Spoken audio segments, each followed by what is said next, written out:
Hello masters, welcome to ఆత్మ సహచరులు book reading session. ఈరోజు సెషన్ 28 అండ్ చాప్టర్ ఏమో 17th chapter. Last week chapter 16th chapter చాలా ఎగ్జైటింగ్గా ముగిసింది. అది స్టోరీ లాగానే ఉండింది, బట్ అది కాల్పనిక ప్రపంచం అని ఎండ్కి వచ్చేటప్పటికి మనకు అర్థమైంది. అది కూడా వాళ్ళ యొక్క ఒకానొక ఎక్స్పీరియన్స్. అది ఏం చెప్పడానికి ఆ చాప్టర్ రాశారు అంటే ప్రేమ శక్తి గురించి చెప్పడానికి రాశారనమాట. ఆయన యొక్క ప్రేమ శక్తి ఆమెని మళ్ళీ బ్రతికించింది అనడానికి లేదు. ఎందుకు అంటే యాక్చువల్గా చనిపోయింది కాదు, ఆమె ఏం చనిపోలేదు. అదంతా కూడా మళ్ళీ ఒకానొక ఎక్స్పీరియన్స్లో కాబట్టి ఆ ప్రేమ శక్తికి ఎంత పవర్ ఉంటుంది అని చూపించడానికి మనకు ఫ్యూ ఇంతకుముందు చాప్టర్స్లో కూడా ఒకానొక చాప్టర్లో ఒక లేడీ వస్తుంది. ఆమె ఒక పులి జింకలాగా ఉంటుంది. అది చూడ్డానికి అది చాలా గాయపడి ఉంటుంది. దాన్ని చూసిన వాళ్ళు ఎవ్వరూ కూడా బ్రతుకుతుంది అని అనుకోరనమాట. ఎట్టి పరిస్థితుల్లో బ్రతికే ఛాన్స్ లేదు అని అనుకుంటారు. కానీ ఆమె వచ్చేసి ఆ జంతువుతోని ప్రేమగా మాట్లాడి గాయాల మీద చెయ్యి పెట్టి ఇలా రుద్ది నీకు హీల్ అవుతుంది, నీకు బాగా అవుతుంది, నువ్వు బాగా నడుస్తావు అని చెప్పేసి ఆ జంతువుతో మాట్లాడితే అది మిరాకులస్గా దాని యొక్క గాయాలన్నీ మాని అది చెంగున ఎగురుకుంటూ, అది కూడా చాలా బాగుంటుంది ఆ ఎపిసోడ్ కూడా. అక్కడ కూడా చెప్పేది ప్రేమ శక్తి గురించి. అంటే ఓన్లీ మానవుల్ని మాత్రమే కాదు, ఆ జంతువులను కూడా హీల్ చేయొచ్చు. ప్రేమకున్న పవర్ అనేది అటువంటిది. దానివల్ల మిరాకిల్స్ జరుగుతాయి. ఈవెన్ ఓల్డ్ ఏజ్ వాళ్ళు ఉంటారు కదండి, వాళ్ళ హాస్పిటల్స్లో అలా ఉండాల్సిన అవసరం ఏర్పడింది అనుకోండి ఆరోగ్యరీత్యా, వాళ్లకు డాక్టర్స్ మెడిసిన్ అవి ఎంతగా చేయూతనిస్తాయో అంతకన్నా ఎక్కువగా వాళ్ళ కుటుంబ సభ్యులు అనుకోండి, ఎవరైతే వాళ్ళని కేర్ చేస్తున్నారో వాళ్ళ యొక్క ప్రేమ కూడా అంతే ఎక్కువగా వాళ్ళకి హెల్ప్ అవుతూ ఉంటుందండి. అది నేను మొన్న ఇండియాకి వెళ్ళినప్పుడు కూడా చూశాను. నేను మా ఫాదర్ కూడా అప్పుడు కాదు ఇప్పుడు కూడా he has been in hospital since 25 days నుంచి హాస్పిటల్లోనే ఉన్నారు. తర్వాత మా బాబాయ్ అలాగే ఉన్నారు, మా ఫాదర్ ఇన్లా అలాగే ఉన్నారు. క్లోజ్ వాళ్ళే అందరూ. ప్రతి ఇంట్లో సిచ్యువేషన్ డిఫరెంట్గా ఉంది. ఏ ఇంట్లో అయితే ఎక్కువగా ప్రేమాభిమానాలు అందించబడుతున్నాయో వాళ్ళ యొక్క హీలింగ్ ఎలా ఉంది అది క్లియర్గా అర్థమైంది, చాలా క్లియర్గా. అఫ్ కోర్స్ అది ఎవరికైతే ఆరోగ్యం సరిగా లేదో వాళ్ళు కూడా కోఆపరేట్ చేయాలి. వాళ్ళు కూడా ఆ ప్రేమ శక్తిని తీసుకోగలిగేటట్లు ఉండాలి. మనం ఎంత ఇచ్చినప్పటికీ అది బౌన్స్ బ్యాక్ అయ్యిందనుకోండి, అంటే వాళ్ళు ఇంకా కంప్లైంట్ దూరంలో ఉన్నారనుకోండి, అప్పుడు అప్పుడు కూడా కొద్ది కష్టమే అవుతుంది. వాళ్ళు రిసెప్టివ్ ఎండ్లో ఉండాలి. చేసేవాళ్ళు ఎవరైతే వాళ్ళు కూడా ప్రేమగా చేయగలిగారనుకోండి, చాలా అమేజింగ్ రిజల్ట్స్ ఉంటాయండి వాటి వల్ల. సో అది చూపించడానికి మనకి లాస్ట్ చాప్టర్లో అంత నాటకీయంగా చాలా చాలా చాలా అద్భుతంగా ఉండింది కదా స్టోరీ. ఇప్పుడు మనం కొత్త స్టోరీలోకి వస్తున్నాము. అండ్ కొత్తగా చేరిన వాళ్ళకి, కొత్తగా లిజన్ చేస్తున్న వాళ్ళు ఎవరైనా ఉన్నట్లయితే, ఈ ఆత్మ సహచరులు అనే బుక్ రాసింది రిచర్డ్ బాక్. రిచర్డ్ బాక్ గారి యొక్క వైఫ్ పేరు లెస్లీ ప్యారిస్ బ్యాక్. వాళ్ళిద్దరూ కలిసి ఈ రచన చేశారు. వాళ్ళ ఓన్ ఎక్స్పీరియన్సెస్ అన్నమాట ఇదంతా కూడా. వాళ్ళిద్దరు కూడా హైలీ మెడిటేటర్స్, స్పిరిచువల్ నాలెడ్జ్ చాలా ఎక్కువగా ఉన్నవాళ్ళు. దానికి సంబంధించిన బుక్స్, వర్క్షాప్స్, సదస్సులు ఎన్నో చేసి ఉంటారు ఇద్దరూ కూడా. వాళ్ళిద్దరు కేవలం వైఫ్ అండ్ హస్బెండ్స్ మాత్రమే కాదు, రచయితలు, సినిమాలు అలాంటివి ప్రొడ్యూస్ చేయడము ఉంటుంది. వాళ్ళకి ఎన్నో ఆర్టిస్టిక్ స్కిల్స్ ఉంటాయి. అండ్ ఆత్మపరంగా కూడా సహచరులు. అందుకే ఈ బుక్ పేరు ఏ భార్యాభర్తలో పెట్టొచ్చు అలా పెట్టలేదు, ఏ పార్ట్నర్స్ పెట్టొచ్చు అలా పెట్టలేదు, ఆత్మ సహచరులు అన్న పదం పెట్టారు. సో ఈ చాప్టర్ పేరు వచ్చేసి గతించిన వారితో లెస్లీ. లెస్లీ అంటే మన హీరోయిన్, ఈ బుక్ రాసిన లేడీ అనమాట, రిచర్డ్ బాక్ వైఫ్. గతించిన వారితో లెస్లీ, సంభాషణ రోని హాప్కిన్స్. ఇది చూద్దాం ఇదేం ఎక్స్పీరియన్స్. హోటల్ గదిలో లెస్లీతో మాట్లాడుతున్న యువ రిచార్డ్ను వదిలి బాల్కనీలో నిల్చున్న నా వద్దకు వచ్చాడు నా భర్త రిచర్డ్. ఇక్కడ ఇప్పుడు ఇద్దరు రిచర్డ్స్, ఇద్దరు లెస్లీలు ఉన్నారు మనకి, ఎందుకంటే వాళ్ళు ఎక్స్పీరియన్స్లో ఉన్నారు కాబట్టి. ఆ యంగ్ రిచర్డ్ యంగ్ లెస్లీని వదిలిపెట్టి, అంటే అక్కడ వాళ్ళ రూమ్లో ఉన్నారు, అక్కడి నుంచి బయటికి బాల్కనీలోకి వచ్చాడు మన హీరో రిచర్డ్ తన వైఫ్ లెస్లీ దగ్గరికి. మేము తిరిగి కలుసుకోవడం ఎంతో ఆనందంగా ఉంది. మేమిద్దరము కౌగిలించుకుని చాలాసేపు అలా ఉండిపోయాము. మనం కల్పనా ప్రపంచం నుండి బయటపడటానికి ఈ మారు విమానాన్ని మీరు టేకాఫ్ చేయొచ్చు కదా అని అన్నాను. రిచర్డ్ విమానం త్రాటిల్ని మనసులో ఊహించుకుంటూ అందుకోబోయాడు. ఊహు, ఏమీ సంభవించలేదు. ఈ చిన్ని విషయం అతనికి ఎందుకు సాధ్యపడటం లేదో నాకు అర్థం కావడం లేదు. అతని తల నిండా ఉన్న ఉపాయాలు ఏమైనట్లు? ఇదంతా మనకు లెస్లీ చెప్తోంది. భర్త ఆ యంగ్ రిచర్డ్ యంగ్ లెస్లీ నుంచి తన దగ్గరికి వచ్చాడు. వాళ్ళిద్దరూ మళ్ళీ కలుసుకున్నందుకు చాలా హ్యాపీగా ఫీల్ అయ్యారు. ఏం చెప్తుందంటే ఆల్మోస్ట్ చాలాసార్లు ఎక్స్పీరియన్స్లోకి ఈవిడే తీసుకెళ్తుంది. ఆ థ్రాటిల్ని వెనక్కి నెట్టి ముందుకు నెట్టి అదంతా జరగడం ఉంటుంది కదా, విమానాన్ని నడపాలి కదా. సో అది ఈసారి మీరు చేయొచ్చు కదండి అని చెప్పేసి చెప్తుంది రిచర్డ్కి. ఆయన మనసులోకి అంటే ఆ ధ్యానంలోకి వెళ్ళడానికి ట్రై చేస్తాడు, కానీ మళ్ళీ కుదరదు ఆయనకి. సో ఎందుకు ఇలా ఈ పర్టికులర్ స్టెప్ దగ్గర మాత్రం ఈయనకి ఇలా అవుతుంది? బుర్రలో చాలా ఉంటుంది కదా విజ్ఞానం, ఈయనకి ఏమవుతున్నట్లు అని అనుకుంటుంది లెస్లీ. రిచి, ఇదంతా నీకు చాలా సులభం. తన భర్తను అప్పుడప్పుడు ప్రేమతో రిచి అని పిలుస్తుంది ఈమె. రిచి, ఇదంతా చాలా సులభం. కేవలం నీ మనసుని ఏకాగ్రత చేయడమే అని చెప్పాను. ఎలా చేయాలో అతనికి చేసి చూపించాలని మనసులో నా ధ్యాసని త్రాటిల్పై కేంద్రీకరించి దానిని అందుకుని ముందుకు నెట్టాను. వెంటనే మా విమానం ముందుకు కదిలింది. మళ్ళీ లెస్లీనే చేయాల్సి వచ్చింది ఆ విమానం టేకాఫ్. సో ఇప్పుడు రిచర్డ్ ఏమంటున్నాడంటే, నేను మరోసారి ప్రయత్నిస్తాను అని అన్నాడు రిచర్డ్. సరే, త్రాటిల్ని వెనక్కి లాగుతా. ఏకాగ్రతతో మనస్సుని కేంద్రీకరించడం మాత్రం మరవకండి. సరే, ముందుకు లాగింది కదా త్రాటిల్ని, ఆ త్రాటిల్ని మళ్ళీ వెనక్కి లాగుతాను, నువ్వే టేక్ ఆఫ్ చేద్దు కానీ, బట్ కాన్సన్ట్రేషన్ పెట్టు, అప్పుడే నీకు జరుగుతుంది అని చెప్తుందనమాట. నేను త్రాటిల్ని వెనకకు లాగేసరికి విమానం ఇంజన్లో పెద్ద శబ్దం వచ్చి ఒక్కసారిగా అది ఆకాశంలోకి నిటారుగా పైకి లేచి వెంటనే తలకిందులుగా ఉన్న సముద్రం వైపు కూలిపోసాగింది. జరిగిన పొరపాటుని సరిదిద్దడానికి అతను ప్రయత్నిస్తున్నాడు, కానీ అప్పటికే ఆలస్యం జరిగిపోయింది. అదంతా స్లో మోషన్లో జరుగుతున్నట్టుగా నెమ్మదిగా జరుగుతోంది. మా విమానం నెమ్మదిగా నీట కూలిపోయింది. నీరు కాక్పిట్లోనికి ప్రవేశించగా ఎవరో తెరదించినట్లు కాంతి మసకబారి క్రమంగా చీకటి అలుముకున్నది. తిరిగి ప్రపంచం దృగ్గోచరమయ్యేసరికి అక్కడంతా నీరు ఉన్నది. రిచర్డ్ నీట మునిగిన విమానం అడుగున వేలాడుతూ వేగంగా శకలాలను తొలగిస్తూ కాక్పిట్లో నుంచి ఏదో బయటికి తీయడానికి తీవ్రంగా శ్రమిస్తున్నాడు. రిచి, మనకొక తీవ్రమైన సమస్య ఎదురైంది. వెంటనే దానిని గురించి చర్చించాలి. ఆ విమానంలో విలువైనవి ఏమీ లేవు, అంతా వ్యర్థ ప్రయాస. ఇటొచ్చేయండి అని చెప్పాను నేను. అయినా అతను వినిపించుకున్నట్టుగా లేదు. తన పనిలో తాను నిమగ్నమై దేనికోసమో, బహుశా తన పాత ఫ్లయింగ్ జాకెట్ కోసం కాబోలు వెతుకుతున్నాడు. అతని ముఖ కవలికలు అతను తీవ్ర ఆందోళనలో ఉన్నట్టుగా చెబుతున్నాయి. అతను ఎందుకంత ఆందోళనతో వెతుకుతున్నాడో నాకు వెంటనే అర్థమైంది. అదెంత వింతైన దృశ్యం! అతను కాక్పిట్ నుంచి బయటకు లాగింది అతని ఫ్లయింగ్ జాకెట్ కాదు, నన్ను. అచేతనంగా ఉన్న నా దేహాన్ని నీటిలో తడిసి నా కురులు నీటి తరంగాలతో పాటు తేలియాడుతూ కదులుతూ ఉన్నాయి. అతను నా దేహాన్ని తన 2 చేతులతో మోస్తూ ఉన్నాడు. అంతలో ఓ చేపలు పట్టే మరపడవ నురగలు కక్కుతూ వచ్చి పక్కగా ఆగింది. ముందు చదువుకుందాం మాస్టర్స్, తర్వాత ఎక్స్ప్లెయిన్ చేసుకుందాం. అంతలో ఒక చేపలు పట్టే మరపడవ నురగలు కక్కుతూ వచ్చి పక్కగా ఆగింది.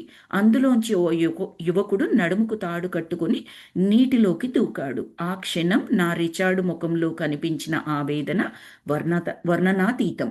అది చూడలేక నేను తల పక్కకు తిప్పుకోగానే ఒక అద్భుతమైన తేజోవంతమైన కాంతి నా పక్కన విస్తరిస్తూ కనిపించింది. అది క్రమంగా కాంతివంతమైన రహదారిలాగా కనిపించింది. ఇది రిచర్డ్ ఎప్పుడూ చెబుతూ ఉండే ప్రేతాత్మలని పైలోకాలకు తీసుకువెళ్ళే కాంతి మార్గం కాదు కదా. కానీ అది అలాగే అనిపించింది నాకు. ఆ కాంతి సూర్యకాంతికి భిన్నంగా ఉన్నప్పటికీ చాలా ఆహ్లాదంగా ఉంది. అది నన్ను ప్రేమతో ఆహ్వానిస్తున్నట్లుగా ఉంది. నీవేమీ కంగారు పడకు అనే మాటలు ఆ కాంతిలో నుంచి ప్రతిధ్వనించాయి. క్రమంగా అందులో నుంచి 2 ఆకారాలు కనిపించి నా వైపుకు రాసాగాయి. అందులో ఒకరు యువకుడు, నాకు బాగా పరిచయం ఉన్నవాడిలాగా ఉన్నాడు. అతను కొంత దూరంలో ఆగిపోయి నా వైపే చూస్తూ నిలబడిపోయాడు. 2వ ఆకారం మాత్రం ఒక ముసలాయనది. అతను కాస్త పొట్టిగా ఉన్నాడు. అతని నడక నాకు చాలా సుపరిచితమైనదే అని అనిపిస్తోంది. హలో లెస్లీ అంటూ పలకరించాడు ఆ ముసలాయన. అతని కంఠం బొంగురుగా, ఎన్నో సంవత్సరాలుగా పొగ త్రాగడం వల్ల మారినట్టుగా ఉన్నది. ఓ, హాప్కిన్స్ నువ్వా అంటూ అతని వైపు వడివడిగా నడిచి చేతులు చాచి అతనిని కౌగిలించుకున్నాను. ఇద్దరి కళ్ళ నుంచి ఆనంద బాష్పాలు రాలాయి. హాప్కిన్స్ నాకు చాలా ఆప్తుడు. అతని వృద్ధాప్యంలో కావలసిన వారెవరూ చేయూతనివ్వకపోతే నేనే అతనిని చేరదీశాను. మేమిద్దరము దూరంగా జరిగి ఒకరినొకరం చూసుకుంటూ బిగ్గరగా నవ్వసాగాము. డియర్ హాప్కిన్స్, ఇది కలయా, మాయయా? నేను నిజంగా నమ్మలేకపోతున్నాను. నిన్ను తిరిగి కలవడం ఎంత ఆనందంగా ఉంది అని అన్నాను. అతను 3 ఏళ్ల క్రితం చనిపోయినప్పుడు నేనెంతో కుంగిపోయాను. కానీ ఇప్పుడు అతడిని తిరిగి కలిసేసరికి నా ఆనందం చెప్పనలవి కావడం లేదు. అతని కళ్ళు ఎప్పటిలా మిలమిలా మెరుస్తూ ఉండగా అతని చిరునవ్వు నవ్వాడు. అతడిని నేను సహోదరునిగా స్వీకరిస్తే తాను నన్ను స్వంత చెల్లి కన్నా ఎక్కువగా ప్రేమించేవాడు. నీకింకా ఇదంతా భ్రమగానే ఉందా అని ప్రశ్నించాడు హాప్కిన్స్. ఆ, నేనింకా విభ్రాంతిలోంచి తేరుకోలేదు. నేను నిన్నెంతగా అభిమానించేదాన్ని. జీవితంలో ఇక ఎప్పుడూ సిగరెట్ కాల్చనని నాకెన్నిసార్లు ప్రమాణం చేసి చెప్పావు. కానీ నిన్ను నీవు నియంత్రించుకోలేకపోయావు. చివరకు ఆ సిగరెట్లే నీకు మృత్యువుని తెచ్చిపెట్టాయి. హాప్కిన్స్, నీ వ్యసనం నన్ను చాలా బాధించింది. నిన్ను అభిమానించిన వారికి నీవు ఎంత బాధను పంచావు ఆ వ్యసనం వల్ల. ఇలాంటి బుద్ధిహీనమైన అల్పకారణం మా నుంచి నిన్ను మరింత త్వరగా వేరు చేయడం ఎంతో బాధాకరం. అతను తప్పు చేసినట్లు తల వంచుకొని గుబురుగా పెరిగిన కనుబొమ్మలు పైకెత్తి నా వైపు చూస్తూ నన్ను క్షమించండి అనే నా అభ్యర్థన జరిగిపోయిన కాలాన్ని ఏ విధంగానైనా మారుస్తుందా అని అన్నాడు. అంటే నేను క్షమించమని అడిగినంత మాత్రాన నా తప్పు ఏ విధంగానైనా సరి అవుతుందా అన్నట్లుగా. లేదు అంటూ అతనిపై విరుచుకుపడుతూ, హాప్కిన్స్, నీవు మంచి కారణం కోసమో లేదా ఒక మంచి పని కోసం చనిపోయి ఉంటే నేను నిన్ను అర్థం చేసుకునేదాన్ని. ఆ విషయం నీకు కూడా తెలుసు. మానవ హక్కుల కోసమో, ప్రకృతి పరిరక్షణ కోసమో, లేదా ఒక అబలను కాపాడడం కోసమో, ఒక అబలనంటే అన్యం పుణ్యం తెలియని అమ్మాయిని అబలను కాపాడటం కోసమో ప్రాణత్యాగం చేసి ఉంటే నేనెంతో గర్వించేదాన్ని. కానీ నీవేం చేశావు? చేసిన ప్రమాణాన్ని తుంగలో తొక్కి తుచ్చమైన పొగ త్రాగే అలవాటుకు నిన్ను నీవు బలి తీసుకున్నావు. ఇంకొకసారి అలా జరగనివ్వను, నిజంగా సత్య ప్రమాణకంగా అంటూ పళ్ళు బయటపెట్టి ఇకిలించాడు హాప్కిన్స్. సరే, నేను పోయి చాలా కాలం అయినట్టుందా నీకు అని అడిగాడు. లేదు, ఇటీవలే చనిపోయినట్టు అనిపిస్తోంది అని చెప్పింది లెస్లీ. అతను నా చెయ్యి పట్టుకొని కాంతి వైపుకు తిరిగాడు. నేను అతనితో పాటే తిరిగాను. ఇక పద, నాకంటే ముందుగా నీవు కోల్పోయిన వ్యక్తి ఇంకొకరు ఉన్నారు, అతడిని కలుద్దాం అని చెప్పాడు.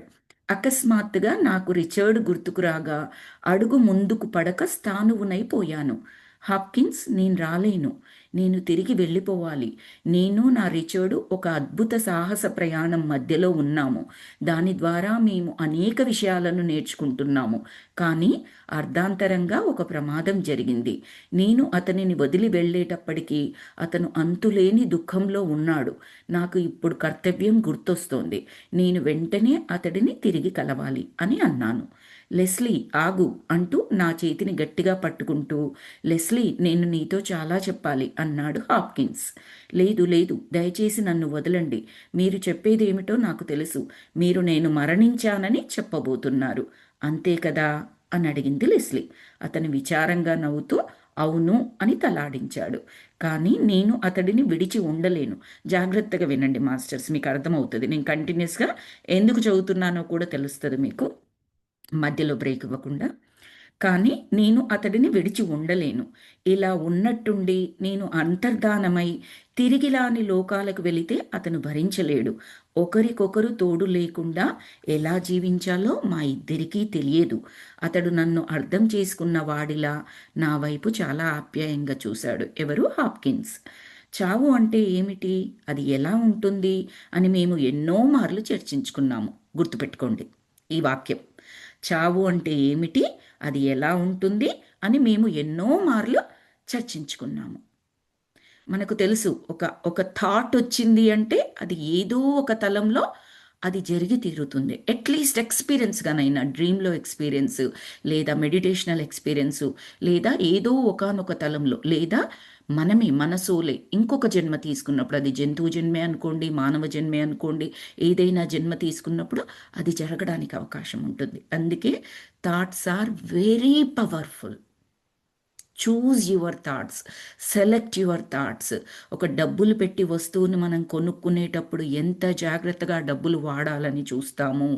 ఏదైనా విలువైన వస్తువుని తీసుకున్నప్పుడు దాన్ని జాగ్రత్తగా దాచిపెట్టుకుంటాం. గోల్డ్ తీసుకున్నాము, రైట్? ఆ గోల్డ్ని మనం ఎంత జాగ్రత్తగా పెడతాము. ఎంత హరీబరీలో ఉన్నా, ఇదైతే ఫస్ట్ లోపల లాకర్లో, వాట్ ఎవర్ మన ప్లేస్, సేఫెస్ట్ ప్లేస్, ఆ ప్లేస్లో జాగ్రత్తగా పెట్టుకోవాలి. దానికి తాళం వేసానా, తాళం చెవి జాగ్రత్తగా దాచానా, ఎంతలా చూస్తామో మన ప్రతి ఆలోచనను కూడా అలాగే చూసుకోవాలి మాస్టర్స్. నేను మాటలు చెప్పడం లేదు, నేను యాక్షన్స్ చెప్పడం లేదు. మీరు చేసే కర్మలు సరిగ్గా ఉండనివ్వండి, మీరు మాట్లాడే మాటలు అంతవరకు వెళ్ళట్లేదు. ఆలోచనలు, అది పుట్టుక స్థానం మన కర్మకి. ఆలోచన కూడా కర్మ ఉంటుంది. సో దాన్ని జాగ్రత్తగా ఎంపిక చేసుకున్నామనుకోండి, చాలా బాగుంటుంది. డెఫినెట్గా జాగ్రత్తగా ఉంటే మనం ఏం చేస్తామండి, మనకి ఏది అవసరమో అదే కొనుక్కుంటాం. మన దగ్గర కొన్ని డబ్బులు ఉన్నాయి, ఆ డబ్బులతో మన అవసరాల లిస్టులో ఏదైతే అత్యంత ముఖ్యమైన అవసరమో అది ఫస్ట్, ఆ తర్వాత నెక్స్ట్, ఆ తర్వాత నెక్స్ట్.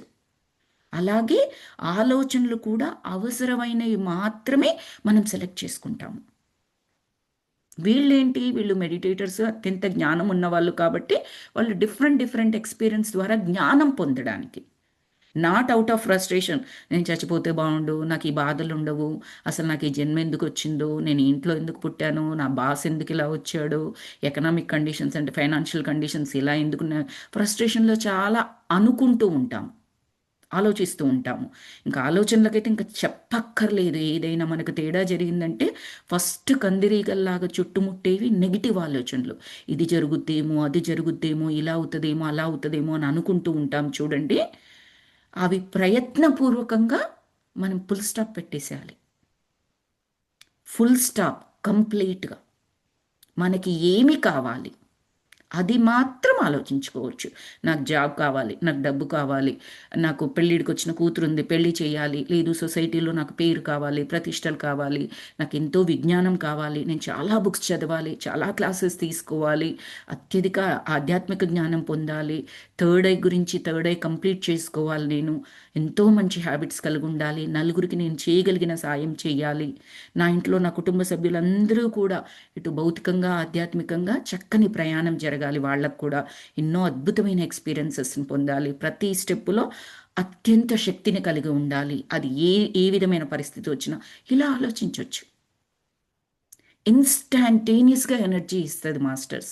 మీరు ఒక పాజిటివ్ ఆలోచన చేసి చూడండి, ఇన్స్టాంటేనియస్గా వెంటనే అసలు ఈ భూగోళాన్ని మొత్తం జయించేద్దామా అన్నంత ఎనర్జీ వచ్చేస్తూ ఉంటుంది మనకి. గమనించుకోండి మీరు. నేను ఈ వాక్యం దగ్గర ఎందుకు ఆపాను అంటే ఇది మనకి ఇంపార్టెంట్. చావు అంటే ఏమిటి, అది ఎలా ఉంటుంది అని మేము ఎన్నో మార్లు చర్చించుకున్నాము. మేము చావుకు ఎప్పుడూ భయపడలేదు, కానీ అది మమ్మల్ని ఇద్దరినీ వేరు చేస్తుందని మాత్రం భయపడేవారం. ఏదో విధంగా మేమిరువురము కలిసి మరణించాలి అని అనుకునేవారం. లాస్ట్ చాప్టర్లో కూడా ఇదే చెప్పారు. అప్పుడెవరు చెప్పారు మనకు? రిచర్డ్ చెప్పాడు. ఈవిడ పైలోకాలకు వెళ్ళిపోయింది, రిచర్డ్ ఇదంతా మనసులో ఉంది అని చెప్పాడు. ఇప్పుడేంటి, ఈవిడనే పైలోకాలకు వెళ్ళింది, కానీ ఈవిడనే చెప్తోంది లేదు లేదు నేను వెళ్ళి రిచర్డ్ని కలుసుకోవాలి అని. ఏదో విధంగా మేమిద్దరము కలిసి మరణించాలి అని అనుకునేవారము. కానీ అంతలోనే ఈ దిక్కుమాలిన ప్రమాదం జరిగింది. అస్సలు ఇది ఎలా సంభవించిందో మాకు తెలియదు అని చెప్పాను హాప్కిన్స్తో. విమాన ప్రమాణం అనేది దిక్కుమాలిన సంఘటన మాత్రం కాదు, ప్రతిదానికి ఏదో ఒక కారణం ఉంటుంది అని చెప్పాడు హాప్కిన్స్. సరే, ఆ కారణం ఏదో నాకు తెలియదు.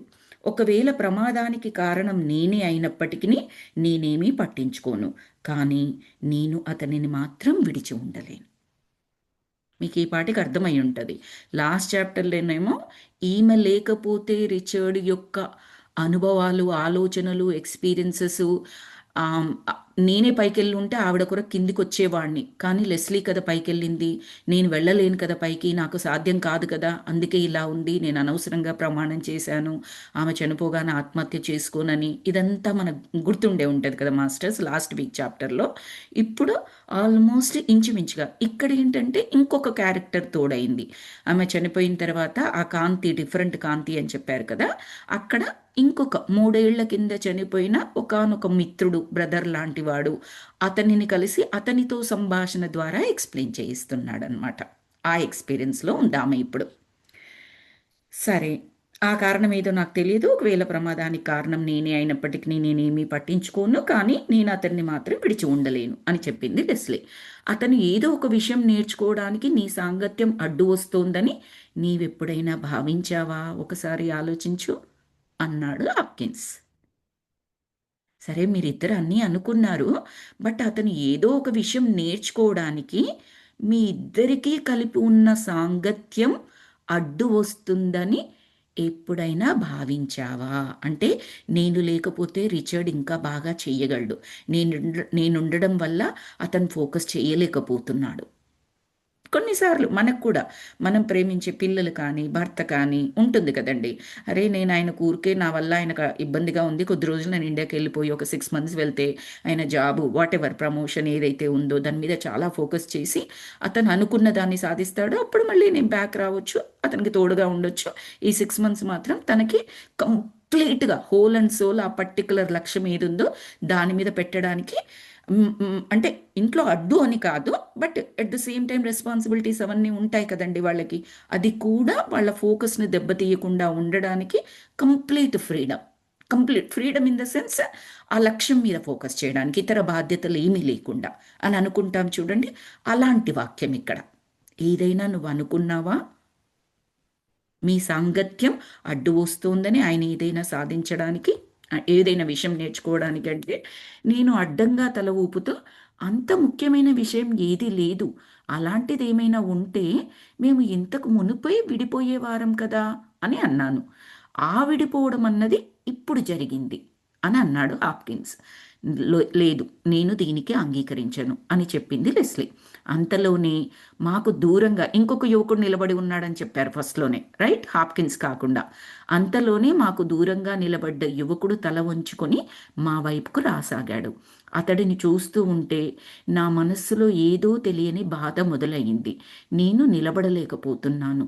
అతను సమీపానికి రాగానే తల ఎత్తి నల్లటి కళ్ళతో నా వైపు చూస్తూ నవ్వాడు. అతని నవ్వు, అతని చూపు నాకు చాలా సుపరిచయమైనవి. ఈమె చనిపోయింది అని అనుకున్న తర్వాత కాంతి కనిపించింది. ఆ కాంతి సూర్యకాంతి లాంటి కాంతి కాదు. ఎట్ ద సేమ్ టైం ఆ కాంతి చక్కటి ఎనర్జెటికే.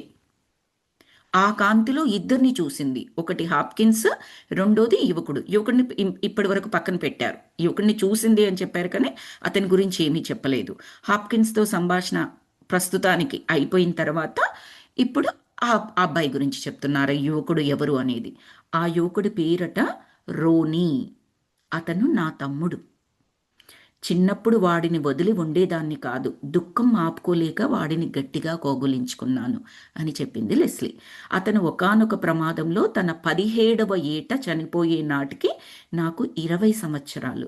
తమ్ముడికి 17, ఈ అక్కకు, లెస్లీ అక్కకు 20 సంవత్సరాలు అనమాట. ఆ బాధాకరమైన సంఘటన నాకు 40 సంవత్సరాలు వచ్చేదాకా తీవ్రమైన వేదనకు గురి చేసింది. అంటే ఆమెలో ఆలోచనల రూపంలో కానీ బాధ రూపంలో కానీ ఎప్పుడైనా ఎక్స్ప్రెస్ చేస్తే భర్తతో కానీ ఇతరులతో కానీ మాటల రూపంలో కానీ ఆ అబ్బాయిని, ఆ తమ్ముణ్ణి అన్ని సంవత్సరాల పాటు, ఒక 20 సంవత్సరాల పాటు, తనకి 40 సంవత్సరాలు వచ్చేంత వరకు అని చెప్పింది. సో అంతవరకు కూడా ఆలోచించింది ఆ అబ్బాయి గురించి, బాధపడింది, ఆ జ్ఞాపకాలు గుర్తుకు తెచ్చుకుంది.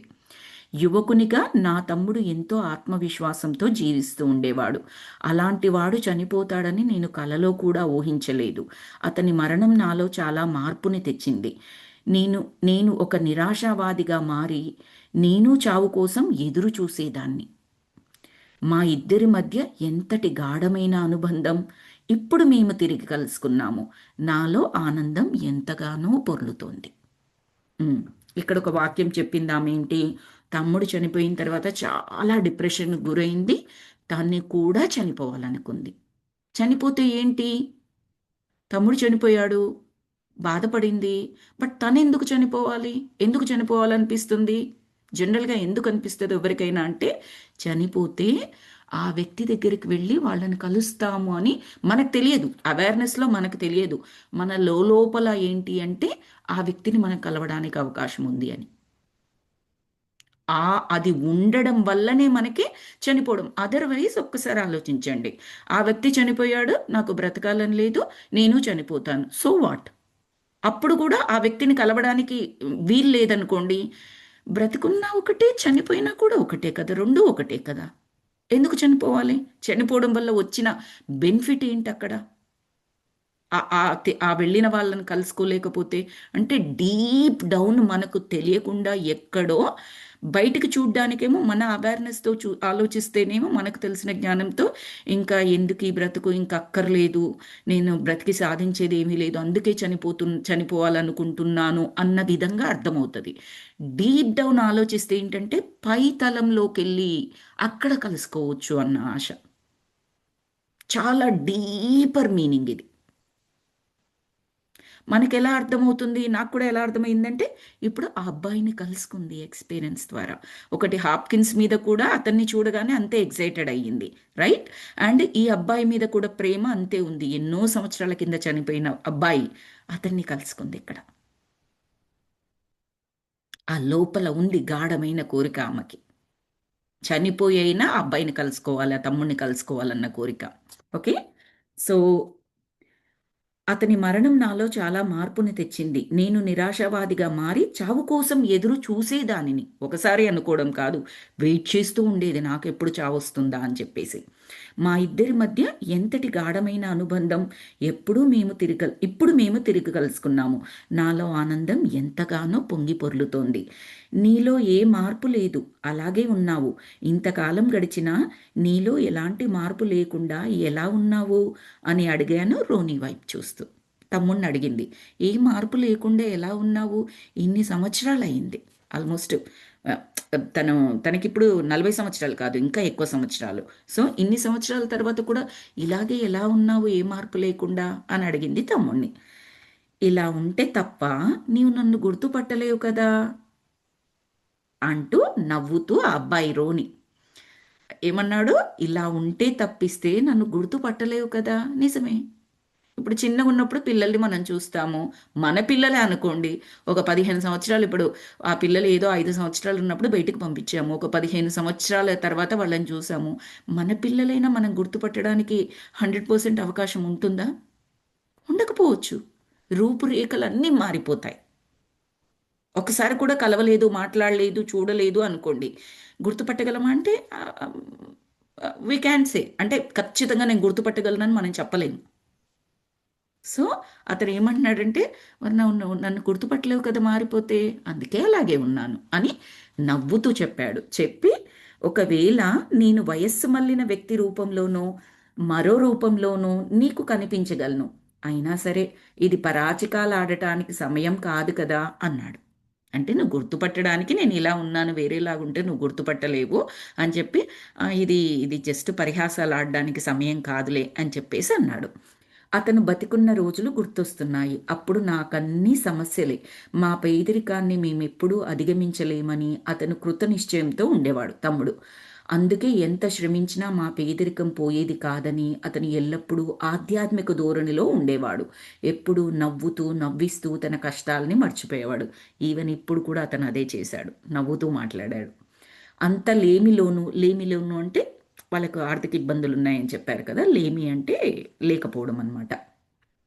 అంత లేమిలోనూ తాను ఎంతో ఆరోగ్యంగా, అందంగా, అదో రకమైన కళతో వెలిగిపోయేవాడు. అందరూ అతనిని అమితంగా ప్రేమించేవారు. నాకైతే వాడంటే మరీ మరీ ఇష్టం. అమ్మ ఎలా ఉంది అని అడిగాడు. నాకు తెలుసు, తనకు అన్నీ తెలిసి కూడా నన్ను అడుగుతున్నాడని. అమ్మ సమాచారం నా నోటి నుండి వినాలనే కుతూహలంతో అడుగుతున్నాడు వాడు. అమ్మ బాగానే ఉంది, కానీ నీవు లేని లోటు ఇప్పటికీ ఆమెని బాధిస్తూ ఉంది. నీవు పోయి 30 సంవత్సరాలయింది. అంటే తాను నమ్మలేకపోతుంది. అంటే దాదాపుగా మన లెస్లీ వయసు ఇప్పుడు 50 సంవత్సరాలు అన్నట్టు. నీకోసం ఒక అద్భుతం వేచి చూస్తోంది, పద అన్నాడు హాప్కిన్స్. అతను ఒక చెయ్యి నా భుజం పైన, రెండవ భుజం పైన రోనీ చెయ్యి వేయగా వారి నడుము చుట్టూ నేను చేతులు వేసి ఆనందమైన ఆ దివ్యకాంతిలోకి ప్రవేశించాము. ఈరోజు ఎంతో సుదినం. నా జీవితంలో ఇలాంటి ఆనందాన్ని ఎప్పుడూ అనుభవించలేదు అని అన్నాను. కాసేపటికి మా ఎదురుగా కనిపించిన దృశ్యం చూసి ఆహా అనుకున్నాను. ఎదురుగా పచ్చికతో నిండిన పర్వతలోయలు, అందులో మెలికలు తిరుగుతూ ప్రవహిస్తున్న నది, వెనుకగా ఏపుగా పెరిగిన అరణ్యాలు, బంగారు రంగుతో ఆ ప్రదేశమంతా దగదగలాడుతోంది. దూరంగా వెండి కొండల వలె హిమాలయ పర్వత శ్రేణులు. ఇంతటి రమణీయమైన దృశ్యాన్ని నేను ఇంతవరకు చూడలేదు అని చెప్పేసి చెప్పింది లెస్లీ. ఇదంతా లెస్లీ చెప్తోంది. నీకు ఈ ప్రదేశం బాగా నచ్చినట్లు మాకు తెలుసు. ఇక్కడ కాసేపు కూర్చుని మాట్లాడుకుందామా అన్నాడు హాప్కిన్స్. మేము ఆ పచ్చిక బయల్లో కూర్చున్నాము. ఎన్నో సంవత్సరాల నుంచి నన్ను తొలుస్తున్న ఒక ప్రశ్నని అడగాలి అని నేను అనుకున్నాను. రోనీ, నీవెందుకు చనిపోయావు? నాకు తెలుసు అది ప్రమాదమని. కానీ ఏ కారణం లేకుండా అకస్మాత్తుగా నీవు చనిపోయావా? మనం మన జీవితాల్ని ఎలా మలుచుకోవచ్చో నేను నేర్చుకుంటున్నాను. కానీ ఇంకో విస్తృతిలో, అంటే ఇంకొక డైమెన్షన్లో, ఇంకొక విస్తృతిలో చనిపోవాలని నీవు తీసుకున్న నిర్ణయాన్ని నేను ఏ విధంగా ప్రభావితం చేయలేను? ఆవిడకి మనసులో ఆ తమ్ముడి గురించి చాలా ఆలోచించాను, ఆల్మోస్ట్ 20 ఇయర్స్ అని చెప్పింది కదా. లోపల ఏముండుందంటే, ఎందుకు చనిపోయాడు వీడు? కోర్స్ చనిపోవడం అనేది వాడి చేతిలో లేదు, అది తెలుసు. కానీ ఏ కారణం వల్ల చనిపోయి ఉంటాడు? ఆత్మ లెవెల్లో, ఆత్మజ్ఞానం లెవెల్లో చెప్తోంది. ఏ కారణం వల్ల చనిపోయి ఉంటాడు? నాకుండేది, మనకు ఏమీ లేదు, ఇబ్బందులు పడుతూ ఉన్నాము, బట్ స్టిల్ ఎలాగో అలా మనం పైకి వస్తాము, అభివృద్ధి సాధిస్తాము, మనం మంచిగా అవుతాము అని నాకు ఉండేది. కానీ నీవు, అంటే ఆ అబ్బాయి ఆ చనిపోకముందు ఏ విస్తృతిలో ఆ ఆలోచన చేశాడో కదా. అంటే ఏ టైంలో చనిపోతే అన్న ఆలోచన ఆ అబ్బాయి చేసి ఉంటాడు, అందుకని చనిపోయాడు. ఏంటది అని అడుగుతోంది. అర్థమవుతుంది అనుకుంటున్నాను మాస్టర్స్. అంటే అతను చనిపోక ముందు ఆ ఇబ్బందుల వల్ల ఎప్పుడు నవ్వుతూ నవ్విస్తూ ఉండేవాడు, చాలా సరదాగా ఉండేవాడు. కానీ మనకి ఈ కష్టాలు ఇలాగే ఉంటాయా అని చెప్పేసి అన్నాడు అని చెప్పేసి రాశారు కదా. అన్నప్పుడు ఏదో ఒకానొక సందర్భంలోనైనా దీనికన్నా చనిపోవడం మేలను, లేదా చనిపోయి ఇంకొక జన్మ తీసుకుంటే బాగను, లేదా మళ్ళీ జన్మలో నేను మంచి ఆర్థిక కుటుంబంలోనో, లేదా అతనికి ఏదైతే ఉందో బాధ ఆ విధంగా అనుకుని ఉన్నాడా? అది నేను కంట్రోల్ చేయలేను కదా అతను అనుకుంటే. సో ఏంటి కారణం? ఆమెకు తొలుస్తోంది. తమ్ముణ్ణి అడిగింది, ఇప్పుడు ఈ లోకంలో ఉన్నాడు కాబట్టి. అంటే అవును, అదొక దురదృష్టకరమైన ఎంపిక. జాగ్రత్తగా అండర్లైన్ చేసుకోవాలి మాస్టర్స్ మనం వర్డ్స్. ఎంపిక సెలెక్ట్ చేసుకున్నాను నేను, బట్ ఇట్ వాస్ అన్ఫార్చునేట్. అది సరియైన ఎంపిక కాదు, ఒక దురదృష్టకరమైన ఎంపిక. ఆ జన్మలో నా ప్రారంభ కష్టాలని ఇక నేను ఎన్నటికీ అధిగమించలేనని నాలో బలమైన నమ్మకం ఉండేది. పైకి నేనెంత సరదాగా కనిపించినప్పటికీ నా అంతరంగంలో బాధ ఉండేది. ఆ విషయం ఎవరికి తెలుసు అంటూ తన బాధను కప్పివేస్తూ మరోసారి ఒక నవ్వు నవ్వాడు రోని. చెప్పాడు, బయటికి నవ్వుతూ నవ్విస్తూ అంత సరదాగా ఉన్నట్లు ఉండేదాన్ని, కానీ మన కష్టాలు ఇంకా ఎప్పుడూ తీరవు అని చెప్పేసి అంతరంగంలో నాకు చాలా బాధ ఉండేది. ఆ బాధలో, ఆ లో ఎమోషన్లో ఉన్నప్పుడు తీసుకున్న ఒకానొక అన్ఫార్చునేట్ సెలెక్షన్, దురదృష్టకరమైన ఎంపిక. లేదు, నీలోని బాధను నేను ఊహించేదాన్ని. మేము నిన్నెంత అమితంగా ప్రేమించేవాళ్ళము, అయినా నీవేలా మమ్మల్ని విడిచి వెళ్ళాలనుకున్నావు అని ప్రశ్నించాను. లెస్లీ అంటోంది, అక్క కదా తను, మేము అంటే తను, తన తల్లి, ఇంట్లో కుటుంబ సభ్యులు. సో మాకు తెలుసు నువ్వెంత సరదాగా ఉన్నా నీ లోపల బాధ ఉందని తెలుసు. ఎలా మమ్మల్ని విడిచి వెళ్ళిపోవాలనుకున్నావు? అసలు అలాంటి ఆలోచన ఎందుకు వచ్చింది? ప్రేమించి మేమందరం ఉన్నాము, కష్టాలను కూడా కలిసి పంచుకునే వాళ్ళం కదా, ఎందుకు అలా ఆలోచించావు? ఎందుకలా? ఎంపిక అంటే ఆలోచనే ఇంకా. ఓకే. సో మీరు నన్ను అభిమానిస్తున్నంతగా నన్ను నేను అభిమానించుకోలేదు. మరొకరిచే ప్రేమింపబడటానికి నేను అనర్హుడను. ఒక్క ప్రేమే కాదు, మరే దానిని పొందడానికి కూడా నేను అనర్హుడను. చూడండి అతని ఆలోచనలు ఎలా ఉన్నాయో. కానీ ఇప్పుడు వెనక్కి తిరిగి చూసుకుంటే ఆ జీవితం కూడా చక్కగా సాగేదని తెలిసింది. అతనిలో అప్పట్లో అలా ఉండేది. నేను నా కుటుంబ సభ్యుల ప్రేమకు అనర్హుణ్ణి, వేరే వాళ్ళ దగ్గర నుంచి ఏం తీసుకోవాలన్నా అనర్హుణ్ణి అని చెప్పేసి తన మీద తనకి అభిమానం ఉండకపోవడం వల్ల జరిగేవి ఇవన్నీ కూడా. తనను తాను ప్రేమించుకునే వ్యక్తి మనకు ఇంతకుముందు అన్సీయమ్మ గారు చెప్పినట్లుగా మీ జీవితం మీ చేతుల్లో కూడా ఉంటుంది. First self love, self love, self love, self love. చూడండి మనం మన పిల్లల్ని మనకన్నా ఎక్కువగా ప్రేమిస్తాము, ప్రతి ఒక్క పేరెంట్స్ కూడా. పిల్లల విషయం వచ్చేటప్పటికి వాళ్ళ మీద ఒక చిన్న తిడతాము, వాళ్ళని తిడతాము, కొడతాము, కానీ అనకూడని మాటలు ఏవైతే ఉంటాయో అవి అనం చూడండి, నోటి ద్వారా.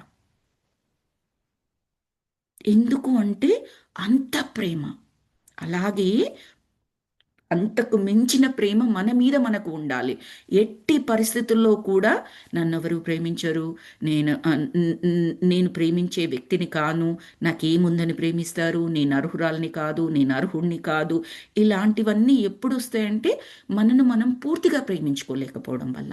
అప్పుడే ఆ లోపాలు ఉన్నాయి, అందుకే నన్ను ప్రేమించలేరు. ఆ లోపాలను కూడా మనను మనం ప్రేమించుకోగలిగితే లోపాలతో సహా ఇతరులు కూడా ప్రేమించడానికి అవకాశం ఉంటుంది. లెట్సే ఒక అమ్మాయి నలుపుగా ఉంది అనుకుందాం. నలుపుని మనము ఒక రకంగా సమాజంలో ఎలాంటి ముద్ర వేసేసాము, అందవికారము. అట్లీస్ట్ ఇండియా వరకు చూసుకున్నట్లయితే నలుపు తెలుపు అనేది బాగా పట్టించుకుంటారు కదా మాస్టర్స్. సో నలుపు అనగానే కొంచెం అందం పరంగా నిర్వచించినప్పుడు, భౌతిక అందం పరంగా నిర్వచించినప్పుడు అంత అందంగా లేదు అని చెప్తూ ఉంటారు. ఇప్పుడు ఆమె ఆత్మన్యూనత ఏం చేస్తుంది?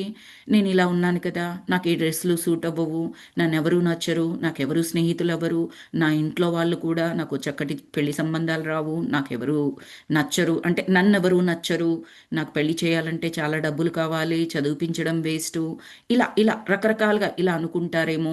ఇవన్నీ మనసులో వాళ్ళు అనుకుంటారు, అనుకోకపోయినా ఈవిడలో ఉంటుంది. ఎందుకంటే తనలోని నలుపును తను లోపంగా భావిస్తుంది కాబట్టి. అది ఈవెన్ బయటి వాళ్ళ వల్ల జరిగినా సరే, అంటే పదే పదే ఇతరులు అనడం వల్ల, ఆ అనడంతో వచ్చిన బాధ వల్ల కలిగినా సరే నలుపుని లోపంగా యాక్సెప్ట్ చేసింది ఈమె. నో, దాన్ని లోపంగా యాక్సెప్ట్ చేయడం కాదు, నల్లగా ఉన్నాను అనేది యాక్సెప్ట్ చేయొచ్చు. దాన్ని కూడా అందంగా, ఇష్టంగా, ప్రేమగా యాక్సెప్ట్ చేసావనుకో అది లోపంగా ఉండదు, సరికదా. నీలోని నీ ఆత్మ తెచ్చుకున్న ఏ విభూతి, చాగంటి గారు వాడతారు ఈ పదము విభూతి అంటే, ఏదైతే ప్రావీణ్యత ఉందో ప్రతి మనిషి ఒక విభూతితోనే వస్తాడు అని చెప్తారు. అది కనిపెట్టడమే జీవిత లక్ష్యం. దాని కొరకు పోరాడడం, దాని కొరకు ప్రయాణం చేయడమే జీవిత లక్ష్యం. మనం ఏం చేస్తాము? ఎంతసేపు లోపాలు ఏమున్నాయో అవి వెతుకుంటాం. నాకు ఇది రాదు, అది రాదు, ఇలా ఉన్నాను, అలా ఉన్నాను, వీటి వెంట. పోనీ దానికైనా సొల్యూషన్ అంటే మోస్ట్ ఆఫ్ ద టైం దానికి కూడా సొల్యూషన్ కాదు, ప్రాబ్లం చుట్టూ తిరుగుతాము, రివాల్వింగ్ చైర్లో కూర్చొని వెనక్కి ముందుకు తిరిగినట్టుగా. దాన్నే నడక అనుకుంటాం మనం. రివాల్వింగ్ చైర్లో కూర్చొని పొద్దుటి నుంచి నైట్ వరకు మీరు ఊగినా కూడా ఒక్క అంగుళం కూడా కదలరు. దాన్ని నేను నడక అనుకుంటున్నాను అంటే ఎంతగా హాస్యాస్పదమో అది. ప్రాబ్లంని ఆలోచిస్తూ అదే సొల్యూషన్ అనుకోవడం కూడా అంతే హాస్యాస్పదం అన్నమాట. సో తనను తాను ప్రేమించుకోవాలి, నో మ్యాటర్ వాట్, ఎవ్రీథింగ్. ఇతరులు ప్రేమించడం అనేది సెకండరీ స్టెప్. సో ఇప్పుడు ఈ అబ్బాయి నన్ను నేను అభిమానించుకోలేదు, ఇదంతా మనకు చెబుతున్నారు మాస్టర్స్ ఈ ఎక్స్పీరియన్స్ ద్వారా, ఈ చాప్టర్ ద్వారా. ఒక కథలా కూర్చి వాళ్ళ అనుభవాన్ని, అనుభవం ద్వారా పాఠకులకు ఏం చెప్పాలో అది చెప్తున్నారు ఇక్కడ రిచర్డ్ అండ్ లెస్లీ. సో నన్ను నేను అభిమానించుకోలేదు, మరొకరిచే ప్రేమింపబడటానికి నేను అర్హుడను కాను. అంతకుముందు లెస్లీ మనకేం చెప్పింది? తమ్ముడంటే పంచప్రాణాలు. 20 ఏళ్ల పాటు కోలుకోలేకపోయాను వాడు చనిపోయిన తర్వాత.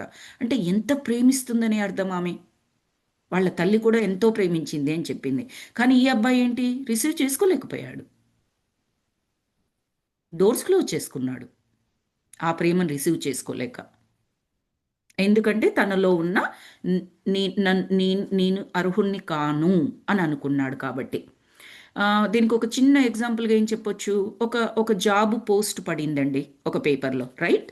అది చూడగానే "ఆ, నాకు ఈ జాబ్ వచ్చేనా పెట్టేనా, నా అర్హతలకి ఇది ఆ, ఐ మీన్ అక్కడ ఏవైతే పోస్ట్ చేశారో డీటెయిల్స్, కండిషన్స్ అండ్ రిక్వైర్మెంట్స్ ఏవైతే పోస్ట్ చేశారో అది చూడగానే ఇమ్మీడియట్గా నేనేమనుకున్నాను, నాకు నాకు సరిపోయేది కాదులే, నాకు ఇందులో ఒకటి కూడా రాదు, నేను అర్హున్నా." అందులో ఒకటో రెండో మనకు సంబంధించినవే ఉంటాయి, మిగతావి కావు.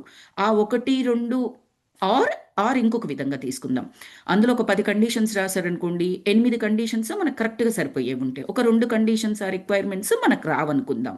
సింపుల్గా ఏం చేస్తాము? ఇది మనకు వచ్చేది లేదు, 10 కండిషన్స్ మీట్ అవ్వాలి కాబట్టి నేను ఇంకా జాబ్కి ఏం అప్లై చేయను. మీకు జీవితంలో మీరు అప్లై చేయలేదు, జాబ్ వచ్చే ఛాన్స్ ఉందా? ఆ జాబు, పర్టికులర్ జాబు మీరు అప్లై చేసుకుంటే అట్లీస్ట్ 1%, 10%, 20% అవకాశం ఉంటే ఉంటుంది ఏది రావడానికి. మీరు జాబే అప్లై చేయలేదు, మిమ్మల్ని మీరు అనుకుని 8 మీట్ అయ్యాను, 2 మీట్ అవ్వలేదని జాబే అప్లై చేయలేదు, ఇంకెందుకు వస్తుందండి? మీరే డోర్ క్లోజ్ చేసుకున్నారు. అక్కడ మీకు కనిపించింది పేపర్లో ఒక పోస్ట్ అంటేనే you can think that you are eligible for that. Okay, 2 conditions meet అవ్వలేదు, but I will try my level best. ఆ రెండింటికి సంబంధించి నేను ఏమైనా నేర్చుకోగలనా? ఇంటర్వ్యూలో అపియర్ అయ్యి దానికి సంబంధించిన క్వశ్చన్స్ రాకుంటే ఈ మిగతా మనకు వచ్చిన మిగతా 8 ఏవైతే రిక్వైర్మెంట్స్ ఉన్నాయో వాటిల్లో అడిగాడు అనుకోండి, సూపర్ కదండి, జాబ్ వచ్చేస్తుంది. Why do I have to think ఆ రిమైనింగ్ రెండులో కూడా అడుగుతారు, అందులో నుంచే అడుగుతారు, నాకు జాబ్ రాదు, why do? I can try my level best కదా. నేను జాబే అప్లై చేయను అంటే నా డోర్స్ నేను క్లోజ్ చేసుకున్నట్టు. సో ఈ అబ్బాయి అనర్హుడిని అని ఆయనకు లోపల ఉంది కాబట్టి ఆ ఎంపిక చేసుకున్నాడు, ఆ దురదృష్టకరమైన ఎంపిక. కానీ ఇప్పుడు వెనక్కి తిరిగి చూసుకుంటే మాత్రం ఆ జీవితం కూడా చక్కగా సాగేదని తెలిసింది నాకు అని అంటున్నాడు. కానీ ఇలాంటి విశ్లేషణ అప్పుడు చేయలేకపోయాను నేను, ఆ బ్రతికి ఉన్నప్పుడు చేయలేకపోయాను నేను అంటూ శూన్యంలోకి చూస్తూ. కానీ నేనెప్పుడూ ఆత్మహత్య చేసుకోవాలని ఉందని మీతో చెప్పలేదు, అలాగని బంగారు భవిష్యత్తు కోసం కష్టపడింది కూడా ఏమీ లేదు, నీలా మంచి జీవితం కోసం కసిగా నేను ఏనాడూ ప్రయత్నించలేదు అంటూ తలాడిస్తూ అదో దురదృష్టకరమైన ఎంపిక అని అన్నాడు. కష్టపడాలి, బయటికి రావాలి, బయటికి వస్తాను అని నువ్వు ఆలోచించినట్టుగా నేను ఆలోచించలేదు, చేసుంటే ఖచ్చితంగా బాగుండేదేమో అని చెప్పేసి అంటున్నాడు. ఇప్పుడు అతను ఎంతో గంభీరంగా మారిపోయాడు. అతనిలో అలాంటి పట్టుదల మునుపు నేనెన్నడూ చూడలేదు. అతని మాటలు, ఇచ్చిన వివరణ కూడా దశాబ్దాలుగా నాలో గూడు కట్టుకున్న బాధను, సందేహాల్ని పటాపంచలు చేసినవి. ఆమెలో ఇది ఉంది అని మనం చదువుకుంటూ ఉన్నాం ఈ చాప్టర్లో. ఇప్పుడు ఆ అబ్బాయి ద్వారా ఆమెలో ఉన్న సందేహాలు, ఎందుకు చనిపోయాడు, అలాంటి నిర్ణయం ఎందుకు తీసుకోవాల్సి వచ్చింది, ఆ దురదృష్టకరమైన ఎంపిక, అది ఆత్మహత్య అని మనకేమీ చెప్పట్లేరు ఇక్కడ, బట్ సెలక్షన్ చేసుకున్నాడు ఆలోచన, చనిపోతే బాగుండు, ఆలోచనాపరంగా ఆత్మహత్య చేసుకున్నాడు, ఆలోచన సెలెక్ట్ చేసుకొని. బట్ రియల్గా అతను ఆత్మహత్య చేసుకున్నాడా లేదా మనకి ఇక్కడ ఏమీ చెప్పలేదు, అలా చెప్పలేదు. బట్ లెస్లీకి ఇప్పుడు అర్థమైంది. ఎప్పుడూ కూడా అంత గంభీరంగా చూడలేదు, నవ్వుతూ నవ్విస్తూ ఉండేవాడు.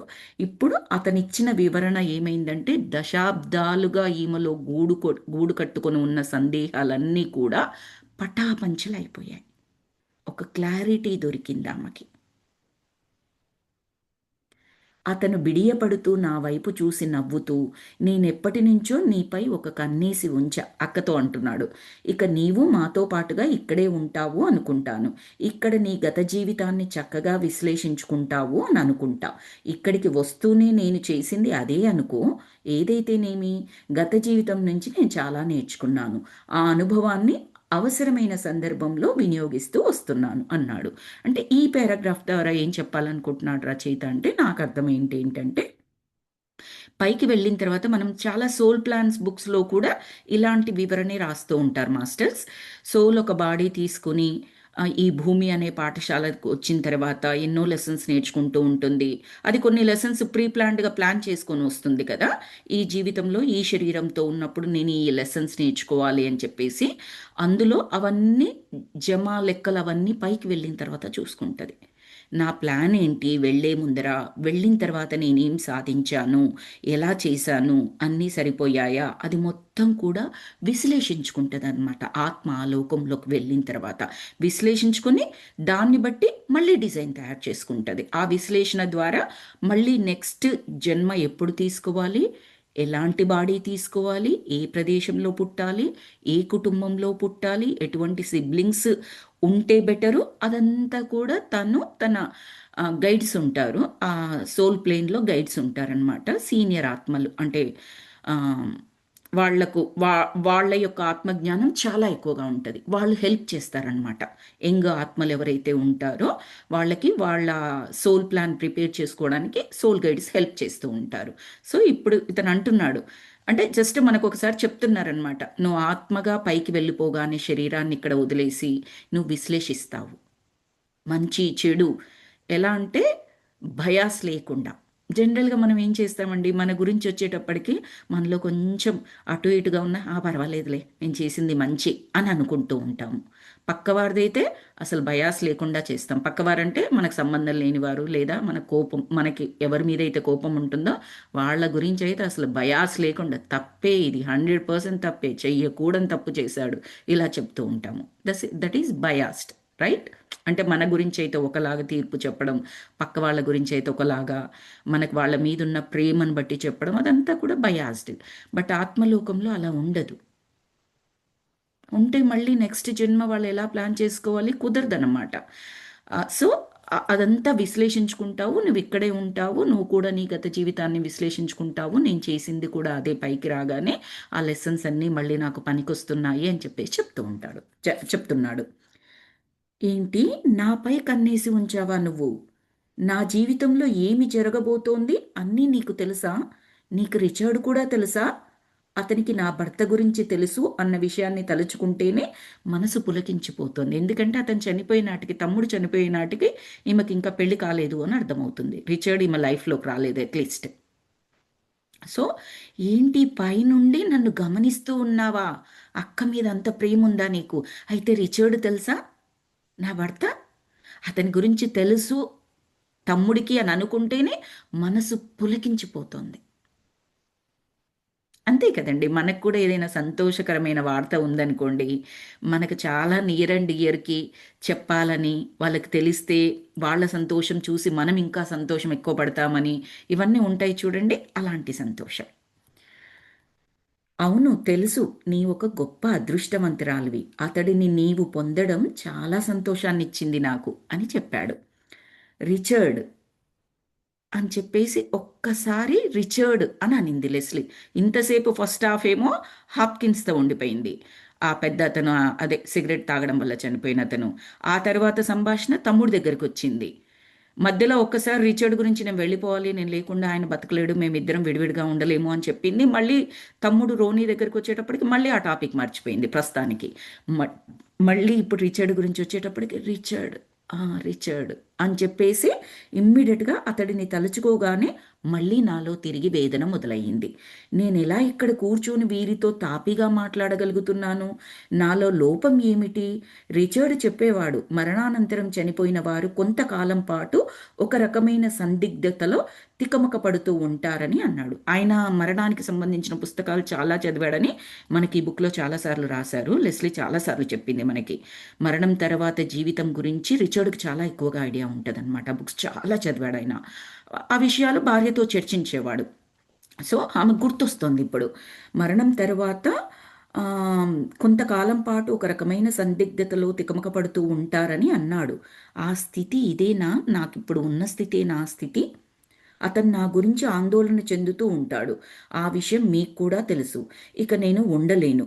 మీరిద్దరూ నాకెంతో ప్రియమైన వారు అయినప్పటికీ నేనిక్కడ ఉండలేను. నన్ను మీరు అర్థం చేసుకుంటారు అనుకుంటాను. అవునా? తిరిగి నేను రిచర్డ్ని కలవాలి. మళ్ళీ మొదలైంది. రిచర్డ్ అని పేరు వినగానే ఈ ఇద్దరు ఎంత ప్రియమైన వాళ్ళైనా తమ్ముడంటే ఎంతో ప్రేమ ఉంది అని మనకు అర్థమవుతుంది. స్టిల్ భర్త దగ్గరికి వెళ్ళిపోవాలి. నేను ఆయన లేకుండా ఉండలేను, ఆయన నేను లేకుండా ఉండలేడు. మళ్ళీ చూడండి. సో లెస్లీ, రిచర్డ్ నిన్ను చూడలేడు అని చెప్పాడు హాప్కిన్స్. నిన్ను చూడడం ఆయనకు సాధ్యం కాదు అని చెప్పాడు హాప్కిన్స్. అంటే ఎందుకు ఎందుకు కాదు? అతనిపై నాకు గౌరవ ఆదరణలు లేవని అనుకోవడానికి ఏం కారణాలున్నాయి? ఏంటి, నాకు ఆయన మీద గౌరవం, ప్రేమ, అభిమానం లేవా? ఆయనకు ఉన్నాయి, నాకు ఉన్నాయి. మరి అలాంటప్పుడు ఎందుకు సాధ్యం కాదు నన్ను చూడడం అతనికి? ఏ కారణాలున్నాయి నన్ను చూడలేకపోవడానికి అతనికి? అంటే ఇప్పుడు నేను నా ఆత్మకు ప్రేతాత్మననా, లేదా మీరన్నట్లు నేను నిజంగా చనిపోయానా? ఇది దేహాంతకాల, దేహం తర్వాత దేహాంతకాల అంటే దేహం అంతమైపోయిన తర్వాత కాలం. ఇది దేహాంతకాల అనుభవం కాదా? నేను తిరిగి నా భౌతిక దేహంలోనికి ప్రవేశించలేనా? అసలు అలాంటి అవకాశమే లేదా? ఇన్ని ప్రశ్నలు అడుగుతోంది. లేదు, ముక్తకంఠంతో అన్నారు వారిరువురు కూడా. నేను ఆశ్చర్యంతో ఆగిపోయాను. కానీ రోనీ నాతోనే ఉంటున్నాను అని అన్నాడే, నాపై ఒక కన్నేసి ఉంచాను అని కూడా అన్నాడే. భూమిపై ఉన్న నాతో అతనికి ఇది ఎలా సాధ్యపడింది? మళ్ళీ క్వశ్చన్ వచ్చేసింది. తమ్ముడు ఇన్ని సంవత్సరాల నుంచి నన్ను చూస్తూనే ఉన్నాడు, కన్నేసి ఉంచాను, నాదంతా తెలుసు, నేనెంత అదృష్టవంతురాలనో తెలుసు అని చెప్పాడే. మరి ఎలా సాధ్యపడింది అతనికి? అతను నీ దగ్గరే ఉన్నప్పటికీ అతన్ని నీవు చూడలేదు కదా. నీ తమ్ముడు నిన్ను చూశాడు, బట్ నువ్వు అతన్ని చూడలేదు కదా. అతను నిన్ను చూస్తున్నాడని కూడా నీకు తెలియదు కదా. అతను అక్కడ ఉన్నట్లు అసలు నీకు తెలియనే తెలియదు. రోనీ నీ చుట్టుపక్కల ఉన్నట్లు నీకు అసలు తెలియనే తెలియదు. ఏది బతికి ఉన్నప్పుడు, ఇప్పుడు ప్రస్తుత సంభాషణ ద్వారా. కొన్ని మార్లు కలలో అంటూ అనుమానం వ్యక్తం చేశాను. జస్ట్ అతను హాప్కిన్స్ చెప్పాడు కదా. హాప్కిన్స్ ఏమంటున్నాడంటే, అతను నిన్ను చూశాడు, కన్నేసి ఉంచాడు, కానీ నువ్వెప్పుడు చూడలేదమ్మా అతన్ని బతుకున్నప్పుడు అంటే. మరి కొన్ని మార్లు కలలో అనుకుంటూ డాష్ డాష్ డాష్ అని పెట్టారు. అంటే కల్లో కనిపించాడేమో అని అనుమానం వ్యక్తం చేశాను. అవును, కలలో చూసి ఉండవచ్చు, కానీ అంటూ హాప్కిన్స్ కూడా చెబుతూ ఆగిపోయాడనమాట. నాకు అంతలో ఏదో అర్థమైనట్లు తోచింది. లెస్లీకి ఏదో కొన్ని అవును కలలో చూసి ఉండొచ్చు కానీ అని అనగానే ఈమెకి ఏదో అర్థమైనట్లుగా ఓకే మంచిది అని అన్నదనమాట. ఇలాంటి సాంగత్యాన్న నీవు రిచర్డ్తో కోరుకుంటున్నది? హాప్కిన్స్ ప్రశ్నిస్తున్నాడు. రిచర్డ్ నన్ను నిద్రలో చూడగలడు, నిద్ర లేవగానే అతను నిన్ను మర్చిపోతాడు అనుకుంటున్నావా?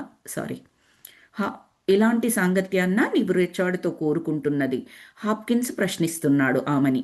రిచర్డ్ నిన్ను నిద్రలో చూడగలడు, నిద్ర లేవగానే అతను నిన్ను మర్చిపోతాడు అని అనుకుంటున్నావా?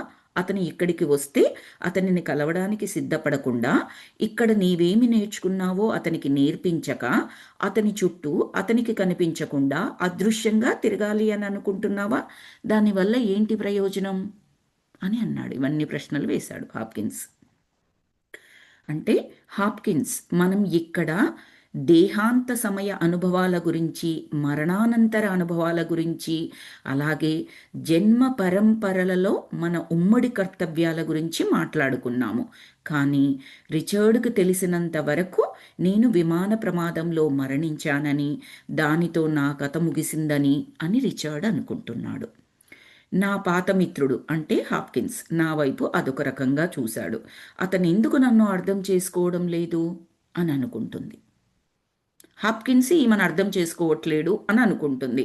ఏమంటుంది అంటే, రిచర్డ్కి ఇంకా భౌతిక దేహంతో అతను అక్కడ ఉన్నాడు కాబట్టి నేను విమాన ప్రయాణంలో చనిపోయాను, నా కథ ముగిసింది అని అనుకుంటున్నాడు. కానీ మనమేమో ఇక్కడ కలుసుకున్నాము, ఏంటేంటో మాట్లాడుకున్నాం కూడా మనము అని చెప్పేసి ఈమె అంటుంటే హాప్కిన్స్ ఇంకా ఇలాగ చూశాడనమాట. ఎందుకు అర్థం చేసుకోలేకపోతున్నాడు హాప్కిన్స్ నేను చెప్పే మాటలు అని అనుకుంటుంది ఈమె. తర్వాత మేము కలిసి జీవించడానికే పుట్టాము, మా జీవితానికి అర్థం ప్రేమను పంచి ఇవ్వడం. ఇది థిక్ లెటర్స్లో రాశారు మాస్టర్స్ రచయిత. మేము కలిసి జీవించడానికి పుట్టాము. మా జీవితానికి అర్థం ప్రేమను పంచి ఇవ్వడం. అత్యద్భుతమైన స్టేట్ అది. ఇవ్వడం. ఇవ్వడం అన్న పదమే అత్యద్భుతమైన స్థితి. వీళ్ళు ప్రేమను పంచి ఇవ్వడం, దాని కొరకే మేము పుట్టాము. మేము ఇంకా దానిని పూర్తి చేయలేదు. నేను అతడి నుంచి అర్ధాంతరంగా విడిపోవడం అనేది ఒక మంచి పుస్తకాన్ని మధ్యలో వ్రాయడం ఆపివేయడం లాంటిది. ఎలాంటి పరమార్థాన్ని సాధించని అలాంటి పుస్తకాల్ని ప్రచురించాలా? నేను దీనికి అంగీకరించను. ఎంత చక్కటి పోలిక చెప్పిందంటే, మేమిద్దరము మా యొక్క సోల్ ప్లాన్ ఏంటంటే ప్రేమను పంచి ఇవ్వాలి, కలిసి జీవన ప్రయాణం చెయ్యాలి. ఇలా అర్ధాంతరంగా విడిపోతే దాని అర్థం ఏంటంటే, ఒక పుస్తకాన్ని ఒక రచయిత మొదలుపెట్టిన తర్వాత సగం రాసి వదిలేశాడు అనుకోండి, అది ప్రచురణ చేయలేరు కదండి, వేస్ట్. రాసిన సగం కూడా వేస్ట్. అలానా? అలా కాదు. అలా అయితే నేను అంగీకరించను అని చెప్తోంది. మేము ఎవరము? మేము అనుభవపూర్వకంగా తెలుసుకున్నదేమిటి? ఆ అనుభవాన్ని మా జీవితంలో ఎదురైన సమస్యల్ని పరిష్కరించడానికి మేమెంత సృజనాత్మకతతో దానిని వినియోగించుకున్నామో మొదలైనవి ఆసక్తితో తెలుసుకోగోరే పాఠకులకు పుస్తకం మధ్యాంతరంగా ఆగిపోయి అని తను కూడా కొద్దిసేపు ఆగింది. డాట్ డాట్ డాట్ పెట్టారనమాట. ఆ తరువాత వారి ప్రమాణం వారి విమానం ప్రమాదానికి గురై ఆమె మరణించగా వారు ప్రారంభించిన సాహసయాత్రను వారు పూర్తి చేయలేకపోయారు అని పుస్తక సంపాదకుని వాక్యాలు పాఠకునికి ఎంత నిరాశ గురి చేస్తాయి? ఆమెలో ఉన్నదాన్ని ఒక పుస్తకం రాయడము, పుస్తకం సగంలో ఆపేయడం ద్వారా మనకి ఆ ఎగ్జాంపుల్ తీసుకొని ఎక్స్ప్లెయిన్ చేస్తున్నారు. అలా అయితే ఎలా ఉంటుంది? పాఠకులు ఏమనుకుంటారు? పుస్తకం ఏమైంది, తర్వాత ఏమైంది, ఏమైంది, ఏమైంది అనుకుంటారు కదా. మరి ఎందుకొరకు రాసినట్టు ఆ రచయిత సగం పుస్తకం రాయకుండాల్సి ఉండే. చాలా ఫ్రస్ట్రేట్ అయిపోతాం మనము. ఎందుకు రాశాడు, ఎందుకు రిలీజ్ చేశారు, దానివల్ల ప్రయోజనం లేదు కదా. అంటే వీళ్ళ పుట్టుక వల్ల ప్రయోజనం లేదు కదా. వీళ్ళ అనుభవాల్ని పంచకపోతే వీళ్ళ జీవన ప్రయాణం ఇంకా కొనసాగాల్సి ఉంది. దాని ద్వారా ఎన్నో ఆధ్యాత్మిక ఎక్స్పీరియన్సెస్ వీళ్ళు నేర్చుకొని పంచి ఇవ్వాలి. ఆ ప్రేమని పంచి ఇవ్వడము అని రాశారు వాళ్ళు. థిక్ లెటర్స్లో రాశాడు రచయిత. అదంతా నేను చేయకుండా మధ్యలోనే వస్తే ఇంకా అర్థం ఏముంది? మా జీవితానికి మేము పుట్టడంలో అర్థం ఏముంది? అంటే ఎంతోమంది జీవితాలు ఇలా అర్ధాంతరంగా ఆగిపోయాయి. అందుకు ఉదాహరణ నా జీవితమే అని చెప్పాడు హాప్కిన్స్. నీవు చెప్పింది నీ వరకు నిజమే కాబట్టి అలాంటి జీవితాన్ని గడిపినందుకు ఎలా అనిపిస్తుందో నీకు బాగా తెలుసు. మేము మాత్రం మా కథను మధ్యంతరంగా ఆపలేము అన్నాను చికాకుతో. హాప్కిన్స్ ఏమన్నాడంటే, అది నీకు ఒక్కదానికే జరిగినట్లు అలా అంటావేంటి? ఎంతో మందివి మధ్యాంతరంగా ఆగిపోతూ ఉంటాయి. అంతే కదండి. అందరూ చివరి వరకు బ్రతకడము, ఫుల్ లైఫ్ పీరియడ్ ఎక్స్పీరియన్స్ చేయడము అలా ఏమీ ఉండదు. మధ్యలో కూడా పసి వయసులో కూడా బ్యాక్ వెళ్ళిపోయిన వాళ్ళు ఉంటారు. అది కొత్త ఏమీ కాదు అంటే ఈమెకు కొంచెం చికాకు అనిపిస్తోంది అనమాట. ఎంతసేపు నేను చెప్పింది అర్థం చేసుకోడేంటి అన్న టైప్లో ఈమెలో. నీవు చెప్పింది నిజమే, కానీ అలాంటి జీవితాన్ని గడిపినందుకు ఎలా అనిపిస్తుందో. నువ్వేంటి అంతకుముందు మనకు 3-4 మాటలు అనింది హాప్కిన్స్ని. అతన్ని కలవగానే ఏమంది? నువ్వు ఏ అబల గురించో పోరాడి చనిపోయి ఉంటే నేను ఒప్పుకునేదాన్ని, లేదా ఏ సంఘ సేవో ఆధ్యాత్మిక సేవో నలుగురికి ఏదైనా అంటే మంచి సహాయం చేసు అలాంటివి చేసి చనిపోయి ఉంటే నాకేమీ ఇంత బాధ అయ్యేది కాదు. కానీ నువ్వు ఒక తుచ్చమైన పొగ తాగడం అనే అలవాటుకి బానిసైపోయి దాని నుంచి బయటపడలేక చనిపోయావు. నీకేం సిగ్గుగా అనిపించడం లేదా అన్న టైప్లో అడిగింది కదా. సో ఇప్పుడు అదే అంటోంది, నీవు చనిపోయింది, నీవు జీవితాన్ని ఎలా గడిపావు నీకు బాగా తెలుసు. మేం మాత్రం మా కథని మధ్యాంతరంగా ఆపివేయలేము. అంటే ఈవిడ జీవితం పంచి ఇవ్వడం అన్న కాన్సెప్ట్తో ఉంది. అందుకని వెళ్ళాలి అనుకుంటోంది. మళ్ళీ జీవితం ఎందుకు కావాలనుకుంటుందంటే, ఇంకా నేను అనుభవించలేదు భోగభాగ్యాలు, నా భర్త మీద ప్రేమ ఉంది, ప్రేమ ఉంది, అది కూడా ఉంది. కానీ ఎందుకు ప్రేమ ఉంది? అతనితో కలిసి జీవించాలన్న కోరిక ఎందుకుంది ఆమెకి? పంచి ఇవ్వడానికి. ఆధ్యాత్మిక జ్ఞానము, ప్రేమను ఈ ప్రపంచానికి వాళ్ళ అనుభవాల ద్వారా పంచి ఇవ్వడానికి. అందుకని భార్యాభర్తలు ఇద్దరికీ కూడా అంతగా ఉంది అన్నమాట, తట్టుకోలేకపోతున్నారు. ఆయన పోయిన చాప్టర్లో, పోయిన వారం చాప్టర్లో ఈమె పైకెళ్ళి ఆయన కింద ఉన్నాడు, తట్టుకోలేకుండా పిచ్చి పిచ్చిగా చిరాగ్గా అసలు ఎలా ఎలా ఉండిపోయాడో మనకు తెలుసు. ఆయన అనుభవం మనం విన్నాము. ఇప్పుడు ఈ చాప్టర్లో ఏంటి, పైకి ఈమె వచ్చేసింది. లేదు లేదు, ఇక్కడ ఉండిపోవడానికి వీలు లేదు, నేను వెళ్ళాలి, ప్రయాణం చేయాలి, ఇవన్నీ చేసే ఉన్నాయి. భర్త మీద ప్రేమతో పాటు భర్తతో కలిసి జీవించి ప్రపంచానికి వాళ్ళ వంతు బాధ్యతాయుతమైన ప్రేమను అందించడం వాళ్ళ ఎక్స్పీరియన్సెస్ ద్వారా. అది కోరిక ఆమెది ఇక్కడ. సో మా కథను మాత్రం మేము మధ్యంతరంగా ఆపలేము. నువ్వేవోవో ఎగ్జాంపుల్స్ చెప్తున్నావు, అందరివి కాదు, అలా కాదు అన్నట్టుగా చికాగ్గా చెప్పింది. రోని అంటే ఆమె తమ్ముడు నా వైపు ఆప్యాయంగా చూస్తూ, అంటే ప్రమాదంలో చనిపోయిన లెస్లీ తిరిగి వచ్చి తన భర్తతో హాయిగా కాపురం చేసిందని నీ కథలో రాయాలని అనుకుంటున్నావా అని అడిగాడు. ప్రేమగా అని చెప్పేసి రాశారు ఇక్కడ. అంటే అలా వ్రాస్తే ఈ పుస్తకంలో అదే అత్యంత చెత్త వాక్యం అవుతుంది అంటూ అందరము నవ్వాము. ఒకవేళ నీ రచనలో అలా కొనసాగించాలనుకుంటున్నావా, ఆ, చచ్చిపోయింది కానీ మళ్ళీ భర్త గురించి బ్యాక్ వచ్చేసి అని అంటే అదొక హాస్యాస్పదమైన స్టోరీ లాగా అవుతుంది అని జస్ట్ సరదాగా నవ్వుకున్నారట. నవ్వుకొని తర్వాత అలా కాదు, నా అభిప్రాయం ఏమిటంటే మేము దీన్ని ఎలా సాధించాము, ఏ సూత్రాలను మేము అనుసరించాము, తద్వారా మరెవరైనా దీనిని సాధించగలరు కదా అని నా ఆశ. మనం ఇంతకుముందే చెప్పుకున్నాం కదా, అదే ఆవిడ చెప్తోంది. అందుకని వెళ్ళాలనుకుంటున్నాను. ఇది నాకు హాస్యంగా అనిపిస్తోంది, కానీ అంతలోనే ఇది కూడా మరొక పరీక్షనేమో అని కూడా అనిపిస్తోంది. బహుశా కల్పనా ప్రపంచంలో మాకు ఎదురైన మరొక సవాలు ఏమో అని క్వశ్చన్ మార్క్ పెట్టింది. చూద్దాం నెక్స్ట్ టైం అవుతాం. హాప్కిన్స్ మొదట పిచ్చి విషయాలుగా కనిపించే అనేక విషయాల గురించి రిచర్డ్కు సరియైన అవగాహనే ఉంది. అతను విశ్వసూత్ర నియమం గురించి అతని యొక్క విశ్వసూత్ర నియమం గురించి మీకేమైనా తెలుసా? మనసులో గట్టిగా అనుకున్నవి నిజ జీవితంలో సంభవిస్తాయని. ఇది మనమందరము అండర్లైన్ చేసుకోవాల్సిన వాక్యం. మళ్ళీ చదువుతాను. హాప్కిన్స్కి ఏం చెప్తుందంటే, మొదట పిచ్చి విషయాలుగా కనిపించే అనేక విషయాల గురించి 1 సెకండ్ మాస్టర్స్, బ్యాటరీలోకి వచ్చింది.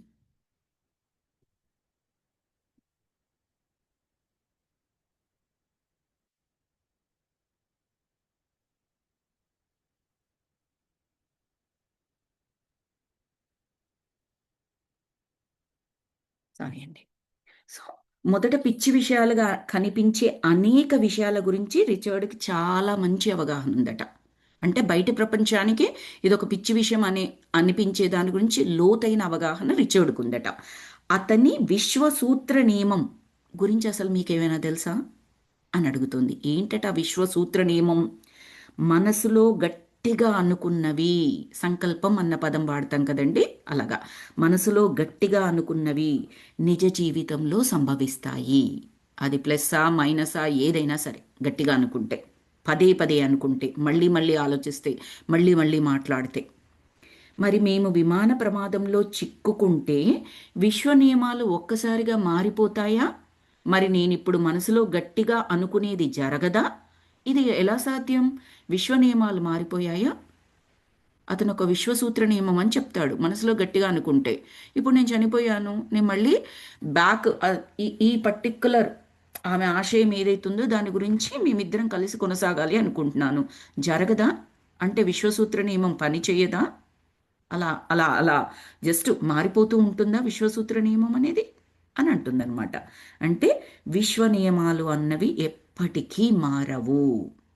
యూనివర్సల్ లాస్ విశ్వ నియమాలు అంటే. It will not change. It will not. Like సూర్యుడు తూర్పున ఉదయిస్తాడు.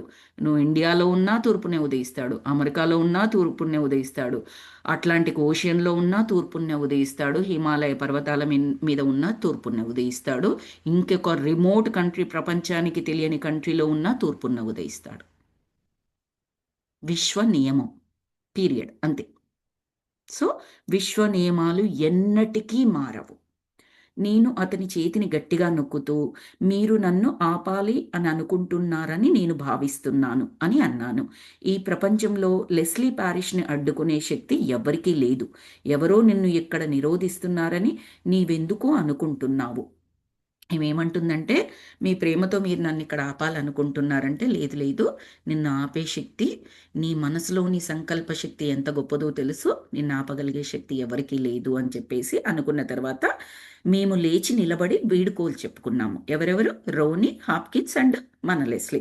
ఒకవేళ నీవు కాక రిచర్డ్ చనిపోయి ఉంటే అతడిని ఇక్కడికి రానిచ్చేదానివా? చనిపోయిన తర్వాత కూడా అతను క్షేమంగానే ఉంటాడని నీవు నమ్మవా అని అడిగారు. లేదు, అప్పుడు నన్ను నేను తుపాకీతో కాల్చుకుంటాను. పైకొచ్చి ఆత్మరూపంలో ఉన్నా కూడా భర్తని ఎన్ని ప్రమాణాలు చేయించింది లాస్ట్ చాప్టర్లో. ఎంత వాదించుకున్నారు ఇద్దరు. నేను చనిపోయిన తర్వాత కూడా నువ్వు బ్రతికే ఉండాలి, ఆత్మహత్య చేసుకోవద్దని ప్రమాణం చేయించుకుంది. ఎంత చెప్పినా వినలేదు. అప్పుడు ఈయన కూడా వినలేదు. అలా కుదరదు, నువ్వు కూడా అదే ప్రమాణం చేస్తేనే, అదే ప్రామిస్ చేస్తేనే నేను చేస్తాను అని చెప్పేసి చివరికి ఇద్దరు ఒకరికొకరు ప్రమాణం చేసుకుంటారు. ఒకరు చనిపోతే ఇంకొకరు ఆత్మహత్య చేసుకోకూడదు అని. సో ఇప్పుడు వాళ్ళు అలాంటి క్వశ్చన్, ఊహాజనితమైన క్వశ్చన్, ఇన్ కేసు రిచర్డ్ పైకి వచ్చి ఉంటే ఏం చేసేదాని అంటే, ఇమ్మీడియట్గా నేను ఆత్మహత్య చేసుకునేదాన్ని అని చెప్తోంది. నన్ను నేను తుపాకీతో కాల్చుకుంటాను. ఏంటి, ఆత్మహత్య చేసుకుంటావా అని అడిగాడు హాప్కిన్స్. అది అర్థం లేని చర్య అని నాకు తెలుసు, కానీ అతడిని నేను తిరిగి చేరుకోకపోతే ఇంకేదానికి అర్థం లేదు. నేను అతనిని వదల్లేను. నేను అతన్ని ప్రేమిస్తున్నాను. నాకు తెలుసు మీరిద్దరూ ఎటువంటి వారో, ఎలాంటి వారో అని చెప్పేసి అతను అన్నాడు. నేను రోనీ వైపు తిరిగాను. నా ప్రియ సోదరుణ్ణి కౌగలించుకొని చాలాసేపు ఉండిపోయాను. అతనిని విడిచి వెళ్ళడం ఎంత కష్టంగా ఉన్నది. దారగా కారుతున్న కన్నీటిని తుడుచుకుంటూ, మళ్ళీ మనందరము కలుస్తాము అవునా అని అన్నాను. నీకు తెలుసు కదా, ఈ మారు నీవు మరణించినప్పుడు నీ సోదరుడు, ఈ ముసలాయన నీ కోసం వేచి ఉంటారని. మర్చిపోకు, మళ్ళీ కలుసుకుందాం అన్నాడు రోనీ. ఇంకా 3 పేజెస్ ఉన్నాయి మాస్టర్స్, చదవమంటారా? మీ ఇష్టం, ఎవరైనా ఒకరు చెప్పండి. ఎస్పెషల్లీ ఇండియా మాస్టర్స్, మీకు చాలా లేట్ అవుతుంది కదా. 1.5 పేజ్ ఉంది, చదవమంటే చదువుతాను, లేదా నెక్స్ట్ క్లాస్లో చదువుకోవచ్చు. ఓకే, చదవండి అక్క. ఓపిక ఉందా? ఓకే. నాకు ఓకే, అందరికీ ఓకే అయితే ఓకే. ఓకే. రుక్మిణి గారు మీకు ఓకేనా అండి? చదవండి. చదవాలా? ఓకే. ఓకే, సరే. అంత బాధలోనూ నాకు నవ్వొచ్చింది. ఇలాంటి రోజు ఒకటి వస్తుందని నేనెప్పుడూ ఊహించలేదు. రిచర్డ్ భావించినట్లు మనం అనేక జన్మలెత్తడం నిజమేనని నాకిప్పుడు అనిపిస్తోంది.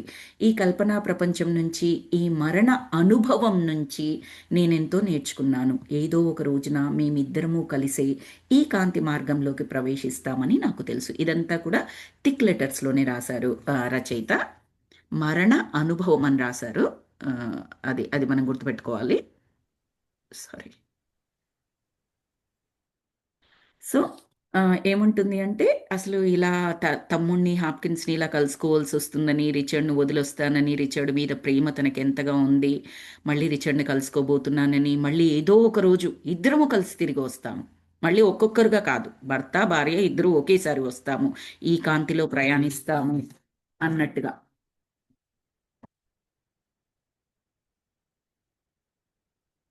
అన్నట్టుగా చెప్తోంది.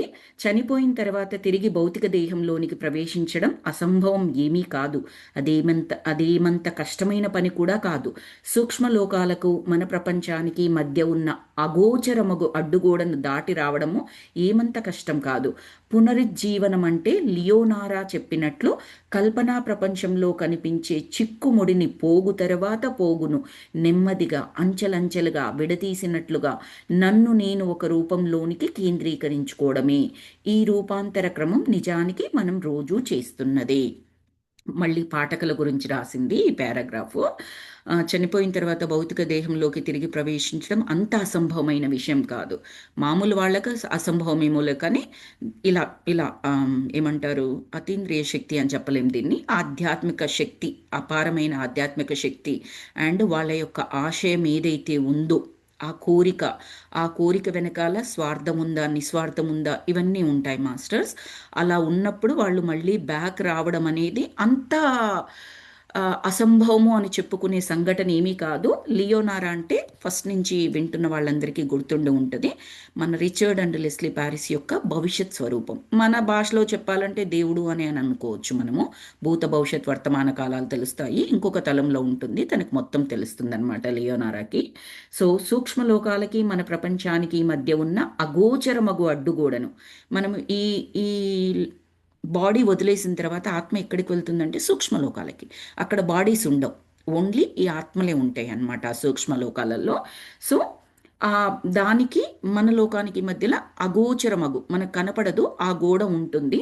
ఆ గోడను దాటి రావడం పెద్ద కష్టం కాదు. పునరుజ్జీవనం అంటే లియోనారా చెప్పినట్లు కల్పనా ప్రపంచంలో కనిపించే, కల్పన అంటే తెలుసు కదండి, కాల్పనిక అని అంటారు కదా, మనం సృష్టించుకున్న మనం ఊహించుకున్న అది ఉంటుంది కదా, అలా ఆ కాల్పనిక ప్రపంచంలో కనిపించే చిక్కుముడిని పోగు తర్వాత పోగును నెమ్మదిగా అంచెలంచెలుగా విడతీసినట్లుగా నన్ను నేను ఒక రూపంలోనికి కేంద్రీకరించుకోవడమే ఈ రూపాంతర క్రమం. నిజానికి మనం రోజు చేస్తూ ఉన్నదంటే ఏదో ఒక రూపంగా మనం మారుతూనే ఉంటాం కదండి. ఫిజికల్ అపియరెన్స్ మారకపోవచ్చు, అది కూడా మారుతుంది, రోజు రోజు మారుతుంది, కానీ మనం గమనించలేము రోజు రోజు మారేది. ఇప్పుడు మిమ్మల్ని ఈ రోజు చూసిన వాళ్ళు ఒక 1 ఇయర్ తర్వాత చూస్తే కొంచెం లావయ్యావే, బక్కగయ్యావే, తెల్లగయ్యావు, నల్లగయ్యావు, రకరకాలుగా చెప్తూ ఉంటారు. బట్ ఎవ్రీడే చూసే వాళ్ళకి అంత తేడా తెలియకపోవచ్చు. రైట్? అంటే ప్రతిరోజు రూపాంతరం చెందుతుంటాము, గుర్తించలేము, అంత సటిల్గా ఉంటుంది అది. చాలా రోజుల తర్వాత అయితే గుర్తించగలం మనము. అది ఎలాగో ఈ రూపాంతర క్రమం నిజానికి మనం రోజు చేస్తున్నదే అని అన్నది, ఎందుకంటే అలా మనకు ఉంటుంది కాబట్టి ఎవ్రీడే లైఫ్లో చేంజ్ ఉంటుంది. సో అది ఎంత సాధారణమో సూక్ష్మలోకంలో నుంచి ఈ లోకంలోకి రావాలంటే కూడా ఆ మధ్య గోడ, కనిపించని గోడ ఏదైతే ఉందో దాన్ని బద్దలు కొట్టుకోవడానికి, ఆ చిక్కుముడిని విడతీయడానికి నెమ్మదిగా అపారమైన శక్తితోని అండ్ వాళ్ళ ఆశయ సంకల్పంతో తిరిగి రావాలి అనుకునేదానికి నీకు ప్రగాఢమైన కారణం ఉండాలి. అదేదో నీ కొరకు కాదు, ఈ ప్రపంచానికి ఏదో చెయ్యాలి. అలా ఉన్నాయి మాస్టర్స్, మనకు పురాణాలలో కూడా కథలు ఉన్నాయి. ఆదిశంకర భగవత్పాదులు ఉంటారు కదా, అందరికీ తెలుసు ఆదిశంకరాచార్యులు అని. ఆయన లైఫ్ స్పాన్ ఫస్ట్ కొన్ని ఇయర్సే పెట్టుకొని వస్తారు. ఎగ్జాక్ట్ నెంబర్స్ నాకు ఇప్పుడు గుర్తుకు లేవు, జస్ట్ అప్రాక్సిమేట్గా మీకు నెంబర్స్ చెప్తున్నాను. ఇవి ఎగ్జాక్టా కాదా నాకు అంతగా గుర్తులేదండి. సో ఆయన 8 ఇయర్స్ 16 ఇయర్స్ లైఫ్ స్పాన్ పెట్టుకొని వస్తారు. ఫస్ట్ ఆయన శంకరుడి యొక్క అంశ అన్నమాట. ఒక పర్పస్ మీద వస్తారు ఆదిశంకర్లు. వాళ్ళ తల్లిదండ్రులకు ఎన్నో ఎన్నో ఎన్నో ఎన్నో సంవత్సరాల తర్వాత ఈయన జన్మిస్తారనమాట. ఈయన పుట్టిన తర్వాత కొద్ది రోజులకు కొన్ని సంవత్సరాలకు చిన్నగా ఉన్నప్పుడే తండ్రి చనిపోతాడు, తల్లొక్కతే ఉంటుంది. ఈయనకు 5 ఇయర్స్ ఉన్నప్పుడే ఉపనయనం అది చేస్తారనమాట. అది ఏదో 8 సంవత్సరాలు 12 సంవత్సరాలు ఏదో సంవత్సరాలకు చేస్తారు మామూలుగా, కానీ ఈయన లైఫ్ స్పాన్ తక్కువగా ఉంటుంది ఈయనకు తెలుసు కాబట్టి 5 ఇయర్స్కే ఉపనయనం చేస్తారు. ఉపనయనం చేసిన తర్వాత ఈయన యొక్క లక్ష్యం ఏంటి అంటే పాదచారి అయి ఈ ప్రపంచం మొత్తం సనాతన ధర్మం గురించి చెప్పాలి, సనాతన ధర్మాన్ని నిలబెట్టాలి. ఆ టైంలో భూమి మీద డిఫరెంట్ డిఫరెంట్ ధర్మాలు వచ్చేసి మొత్తం భూమి యొక్క ఏమంటారు, మన యొక్క మానవ సమాజ వ్యవస్థని చెల్లా చెదురుగా అయిపోయే విధంగా ఉంటుంది సిచ్యువేషన్. అలా ఉండకుండా కాపాడటానికి ఆయన జన్మ తీసుకుంటారు, సనాతన ధర్మాన్ని బోధిస్తూ. ఎక్కడెక్కడైతే క్వశ్చన్స్ వస్తాయో వాటన్నిటిని ఎదుర్కొంటూ వెళ్తాడు. అద్భుతమైన చరిత్ర ఆయనది. సో తల్లిని ఆ 5 ఇయర్స్ 8 ఇయర్స్ ఎప్పుడో అప్పుడే చెప్తున్నాను కదా, నెంబర్స్ని పట్టించుకోకండి. ఆ చిన్న వయసులోనే తల్లిని వదిలేసి వెళ్ళిపోతాడు.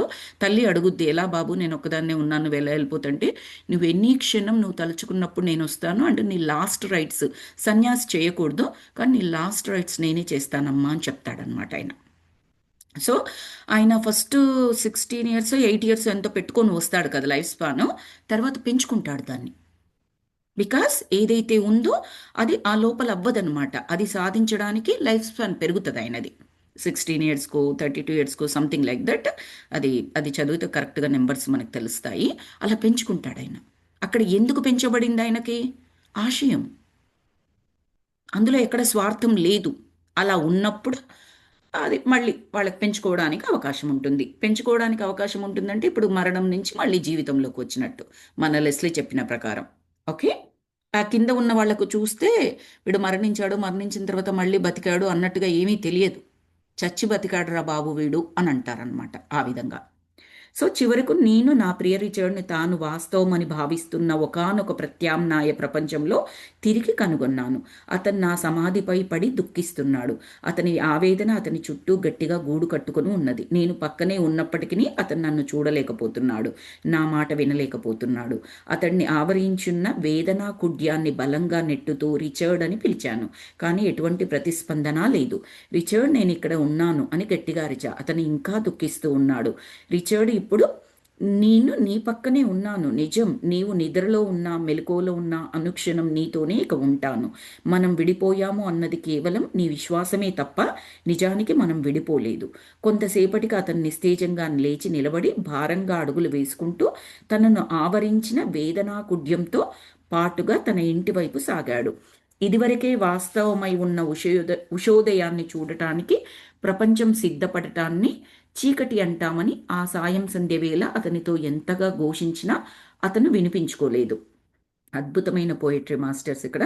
ఇదివరకే వాస్తవమై ఉన్న ఉషోదయాన్ని చూడటానికి ప్రపంచం సిద్ధపడటాన్ని చీకటి అంటాము. పూర్తి పోయటిక్ ఇది, కవితాత్మకమైన వాక్యము. అంటే చీకటి వస్తోంది అంటే నెక్స్ట్ డే వెలుతురు ఉంది అని అర్థము. సో ఆయన ఏడుస్తున్నాడు, ఏడవకు, వెలుతురు ఉంది నీకు అని చెప్పడానికి నేను చెబుతూ ఉంటే అతను వినిపించుకోవట్లేదు. వాస్తవమై ఉన్న ఉషోదయాన్ని చూడటానికి ప్రపంచం సిద్ధపడటాన్ని చీకటి అని అంటాము. చీకటి డెఫినేషన్ అని అడిగితే ఇలా చెప్పొచ్చు మనం. ఒక మనిషి సత్యాన్ని తెలుసుకోవడానికి ఇంకెంత గట్టిగా అరవాలి? ఇతను నా భర్త రిచర్డేనా? ఆకు రాలడం దగ్గర నుంచి అనంత విశ్వంలో ఒక నక్షత్ర మండలం ఉద్భవించడం వరకు కూడా ఏదీ కూడా అకారణంగా జరగదని చెప్పే రిచర్డేనా ఇప్పుడు ఇలా ఆరు బయలు చీకటిలో నేలపై పరుండు దుఃఖిస్తున్నాడు? ఏంటి? ఆకు రాలడం దగ్గర నుంచి అనంత విశ్వంలో ఒక నక్షత్ర మండలం ఉద్భవించడం వరకు కూడా ఏది కూడా అకారణంగా జరగదు. చీమ చిటుక్కుమన్నా అది శివుడు ఆజ్ఞ అంటారు కదా, శివుడు ఆజ్ఞ లేనిదే చీమ కూడా కదలదు అంటారు కదా, అలాంటిదే ఇది. సో రిచర్డ్, నీవన్నది సత్యమే. ఇదివరకు నీవు భావించిందంతా నిజమే. విమాన ప్రమాదం కాకతాళీయంగా జరగలేదు.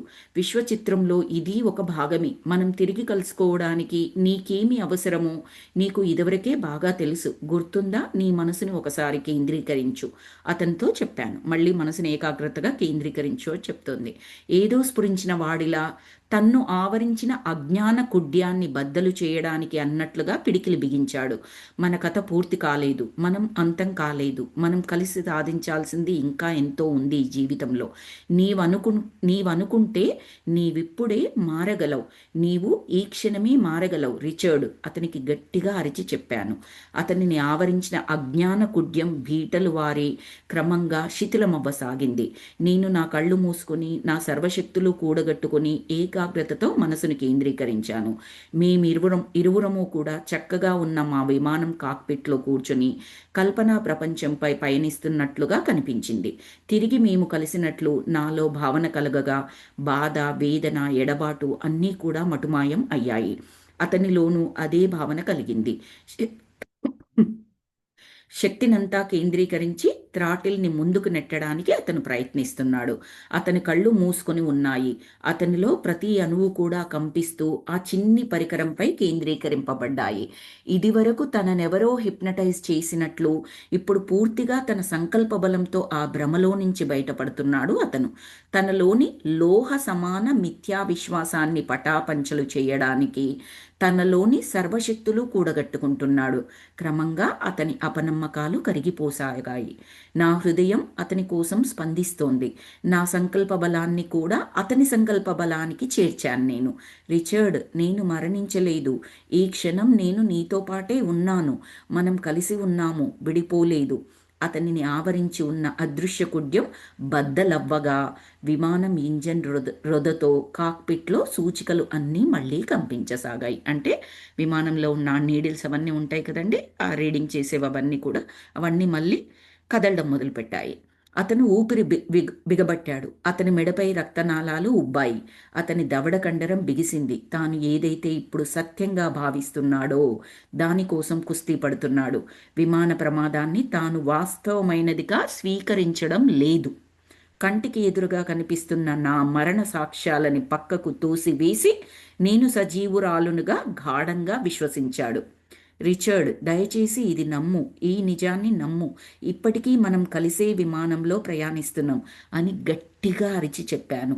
వెంటనే అతను తన సంకల్ప బలంతో థ్రాటిల్ని ముందుకు లాగగా విమానం రివ్వున గాలిలోకి ఎగిరింది.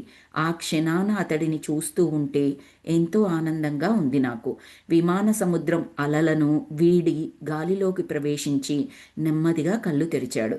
లెస్లీ, నీవు తిరిగి బ్రతికావు. మనం కలిసే ఉన్నాము. ఎస్ రిచర్డ్, నా హృదయేశ్వర, నీవే దీనిని సాధించావు. దీనిని సాధించింది నీవే. నేను నిన్ను ప్రేమిస్తున్నాను అంటూ జలజల ఆనంద బాష్పాలు రాలుతుండగా అరిచాను.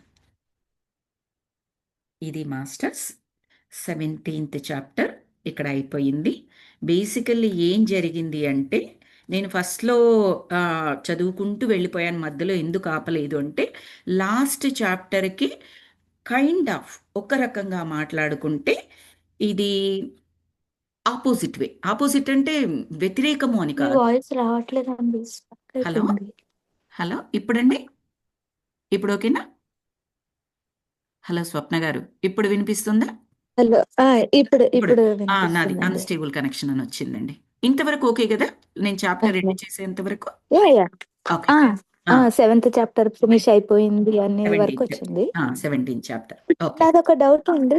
ఉమ్, అంటే లాస్ట్ లో ఆమె అట్లా కిందికి వచ్చి చెప్పిన తర్వాత ఉమ్, అంటే అతనికి అవన్నీ వినిపిస్తున్నాయి, ఆమె కనిపించలేదు కానీ ఆ, ఫీల్ ఆ, అవుతున్నాడు. ఉమ్, వినిపించడం అనేది కూడా కరెక్ట్ మాట కాదేమో కానీ ఆ, ఆ మాటలు ఫీల్ అయ్యి ఓకే, ఆమె ఎక్కడ పోలేదు, ఇక్కడే ఉంది ఉమ్. ఆత్మస్వరూపంలో అన్నట్టు ఇంకా ధైర్యం తెచ్చుకొని ఆ శవాన్ని ఆడే వదిలేసి ముందరికి వెళ్ళిపోయాడు కదండి. ఆహా ఆహా, కాదు కాదు.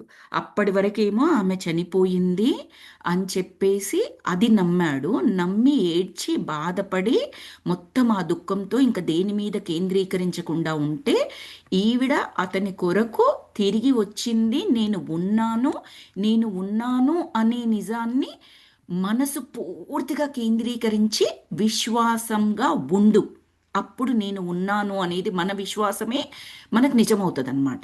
సో అప్పుడు ఆమె గట్టిగా అరిచి అరిచి మళ్ళీ మళ్ళీ చెప్పింది అనుకున్నప్పుడు కొంచెం వివరించాడు కదా, అతనిలోని అవన్నీ అదేదో కుడ్యము, అవిశ్వాస కుడ్యము అదంతా బద్దలవ్వగా అని చెప్పేసి చెప్పాడు కదంటే, ఇదంతా అబద్ధము, లెస్లీ నాతో పాటే ఉంది అని మనసులో అనుకోవడము బయట కనడమే కాకుండా కన కనాన కూడా లెస్లీ నాతో ఉంది అనేది 100% విశ్వసించాడు. విశ్వసించిన వెంటనే నమ్ముకున్నాడు. ఈ ఎక్స్పీరియన్స్లో నుంచి అతను కూడా బయటకు వచ్చాడు. మనసు కేంద్రీకరించి ఆ విమానం త్రాటిల్ని ఆయన్నే, మనకి ఇక్కడ ప్రతిసారి విమానం త్రాటిల్ ఎందుకు చెప్తాడంటే వాళ్ళ యొక్క మనసు ఎంత ఏకాగ్రతతో ఉంది చెప్పడానికి. వాళ్ళు ఎప్పుడైతే పర్ఫెక్ట్గా చేయగలుగుతున్నారో పూర్తి కాన్సన్ట్రేషన్తో ఉన్నట్టు. ఈవిడ ఎప్పుడూ ఉంటుంది, ఆయన ఎన్నిసార్లు ఉండడు.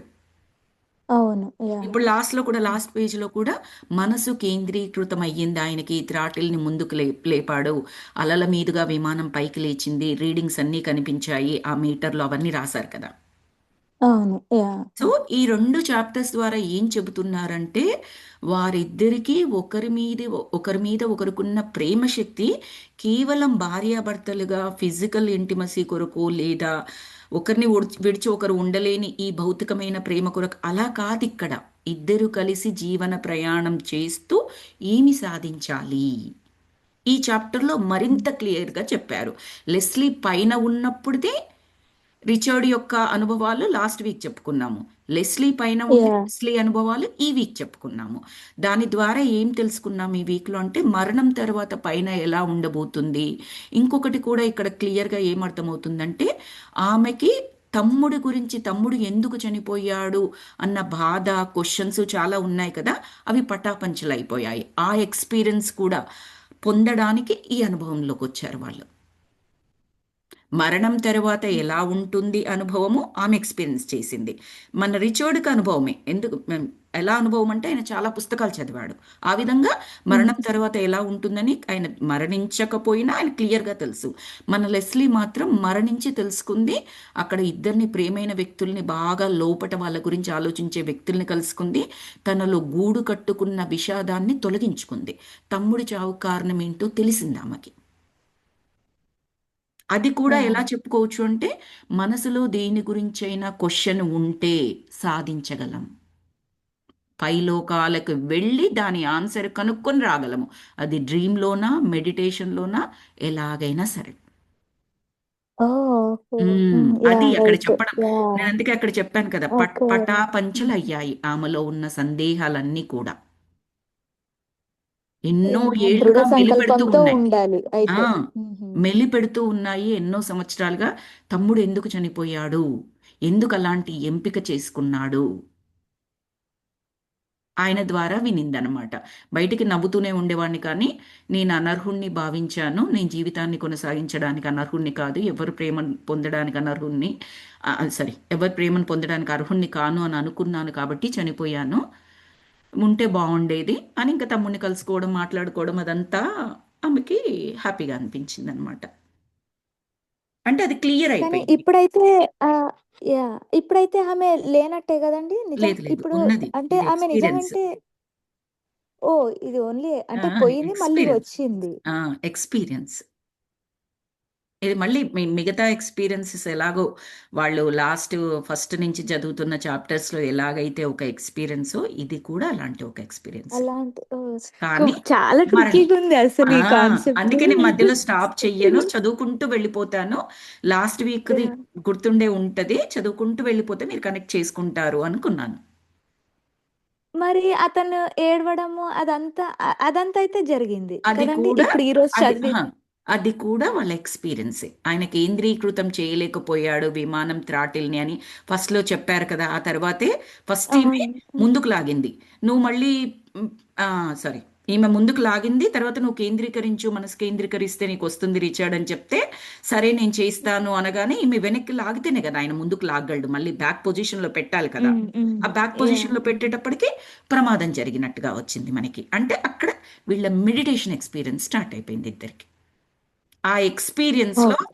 మనము భౌతికంగా తీసుకోవాలనుకుంటే చచ్చి బతికింది అని చెప్పొచ్చు. బట్ ఆధ్యాత్మిక పరంగా తీసుకోవాలంటే it's their experience. She went into the experience. సూక్ష్మ లోకాలకు తను వెళ్ళి ఆస్ట్రల్ ఎక్స్పీరియన్స్ అంటారు కదా అలాగా. యాహ్!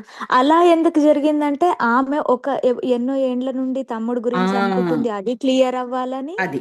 అండ్ తను చావు ఎక్స్‌పీరియన్స్ కూడా మరణం కోరుకుందేమో వన్స్ తర్వాత అపాన్ ఎ అనుభవాలు టైమ్. స్వయంగా ఆ! ఎక్స్పీరియన్స్ నేను చేయడం. తెలుసుకోవాలి అని అనుకుందో ఏమో!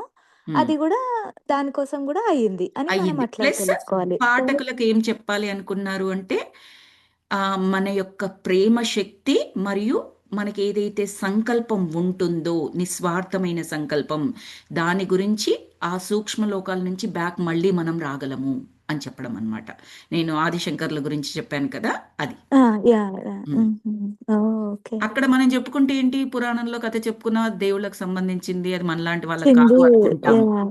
అనుకుంటాం. యాహ్! ఇలాంటి రైట్ అండి. బుక్స్‌లో ఇతనొక ఫారినర్ రిచర్డ్ అనే అతను. యాహ్! ట్రూ. సో, ఇక్కడ ఇలా చదివినప్పుడు మనం నిజం అని నమ్ముతాము. యాహ్! రైట్ అలా.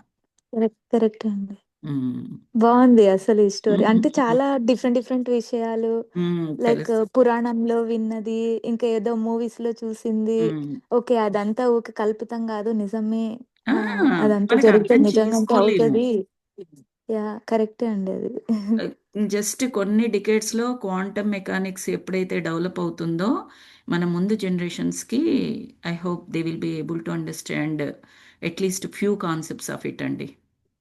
యాహ్! ఇది డిగ్ హ్మ్. చేసే కొద్దీ ఉందండి అమ్మో! చాలా. సముద్రం చాలా అంత ఉంది. లోతు. అర్థం చేసుకోవడం కూడా అంత ఈజీ కాదు. అంతే. అవును. నాకింకొక క్వెషన్ ఉండే మర్చిపోయినా. లాస్ట్‌లో అడుగుదాంలే అని అనుకున్నా. అవునా? నెక్స్ట్ టైమ్ ఒక పేపర్ పెట్టుకోండి, ఎవరన్నా రాసేసుకోండి ఇమ్మీడియేట్‌గా. అది కరెక్ట్ అండి. హ్మ్. ఎవరైనా అడుగుతారేమో అడగనియండి. అంతలోపు నేను గుర్తు తెచ్చుకుంటాను. ఓకే. థ్యాంక్ యూ అండి. Let me stop the recording. Thank you so much masters.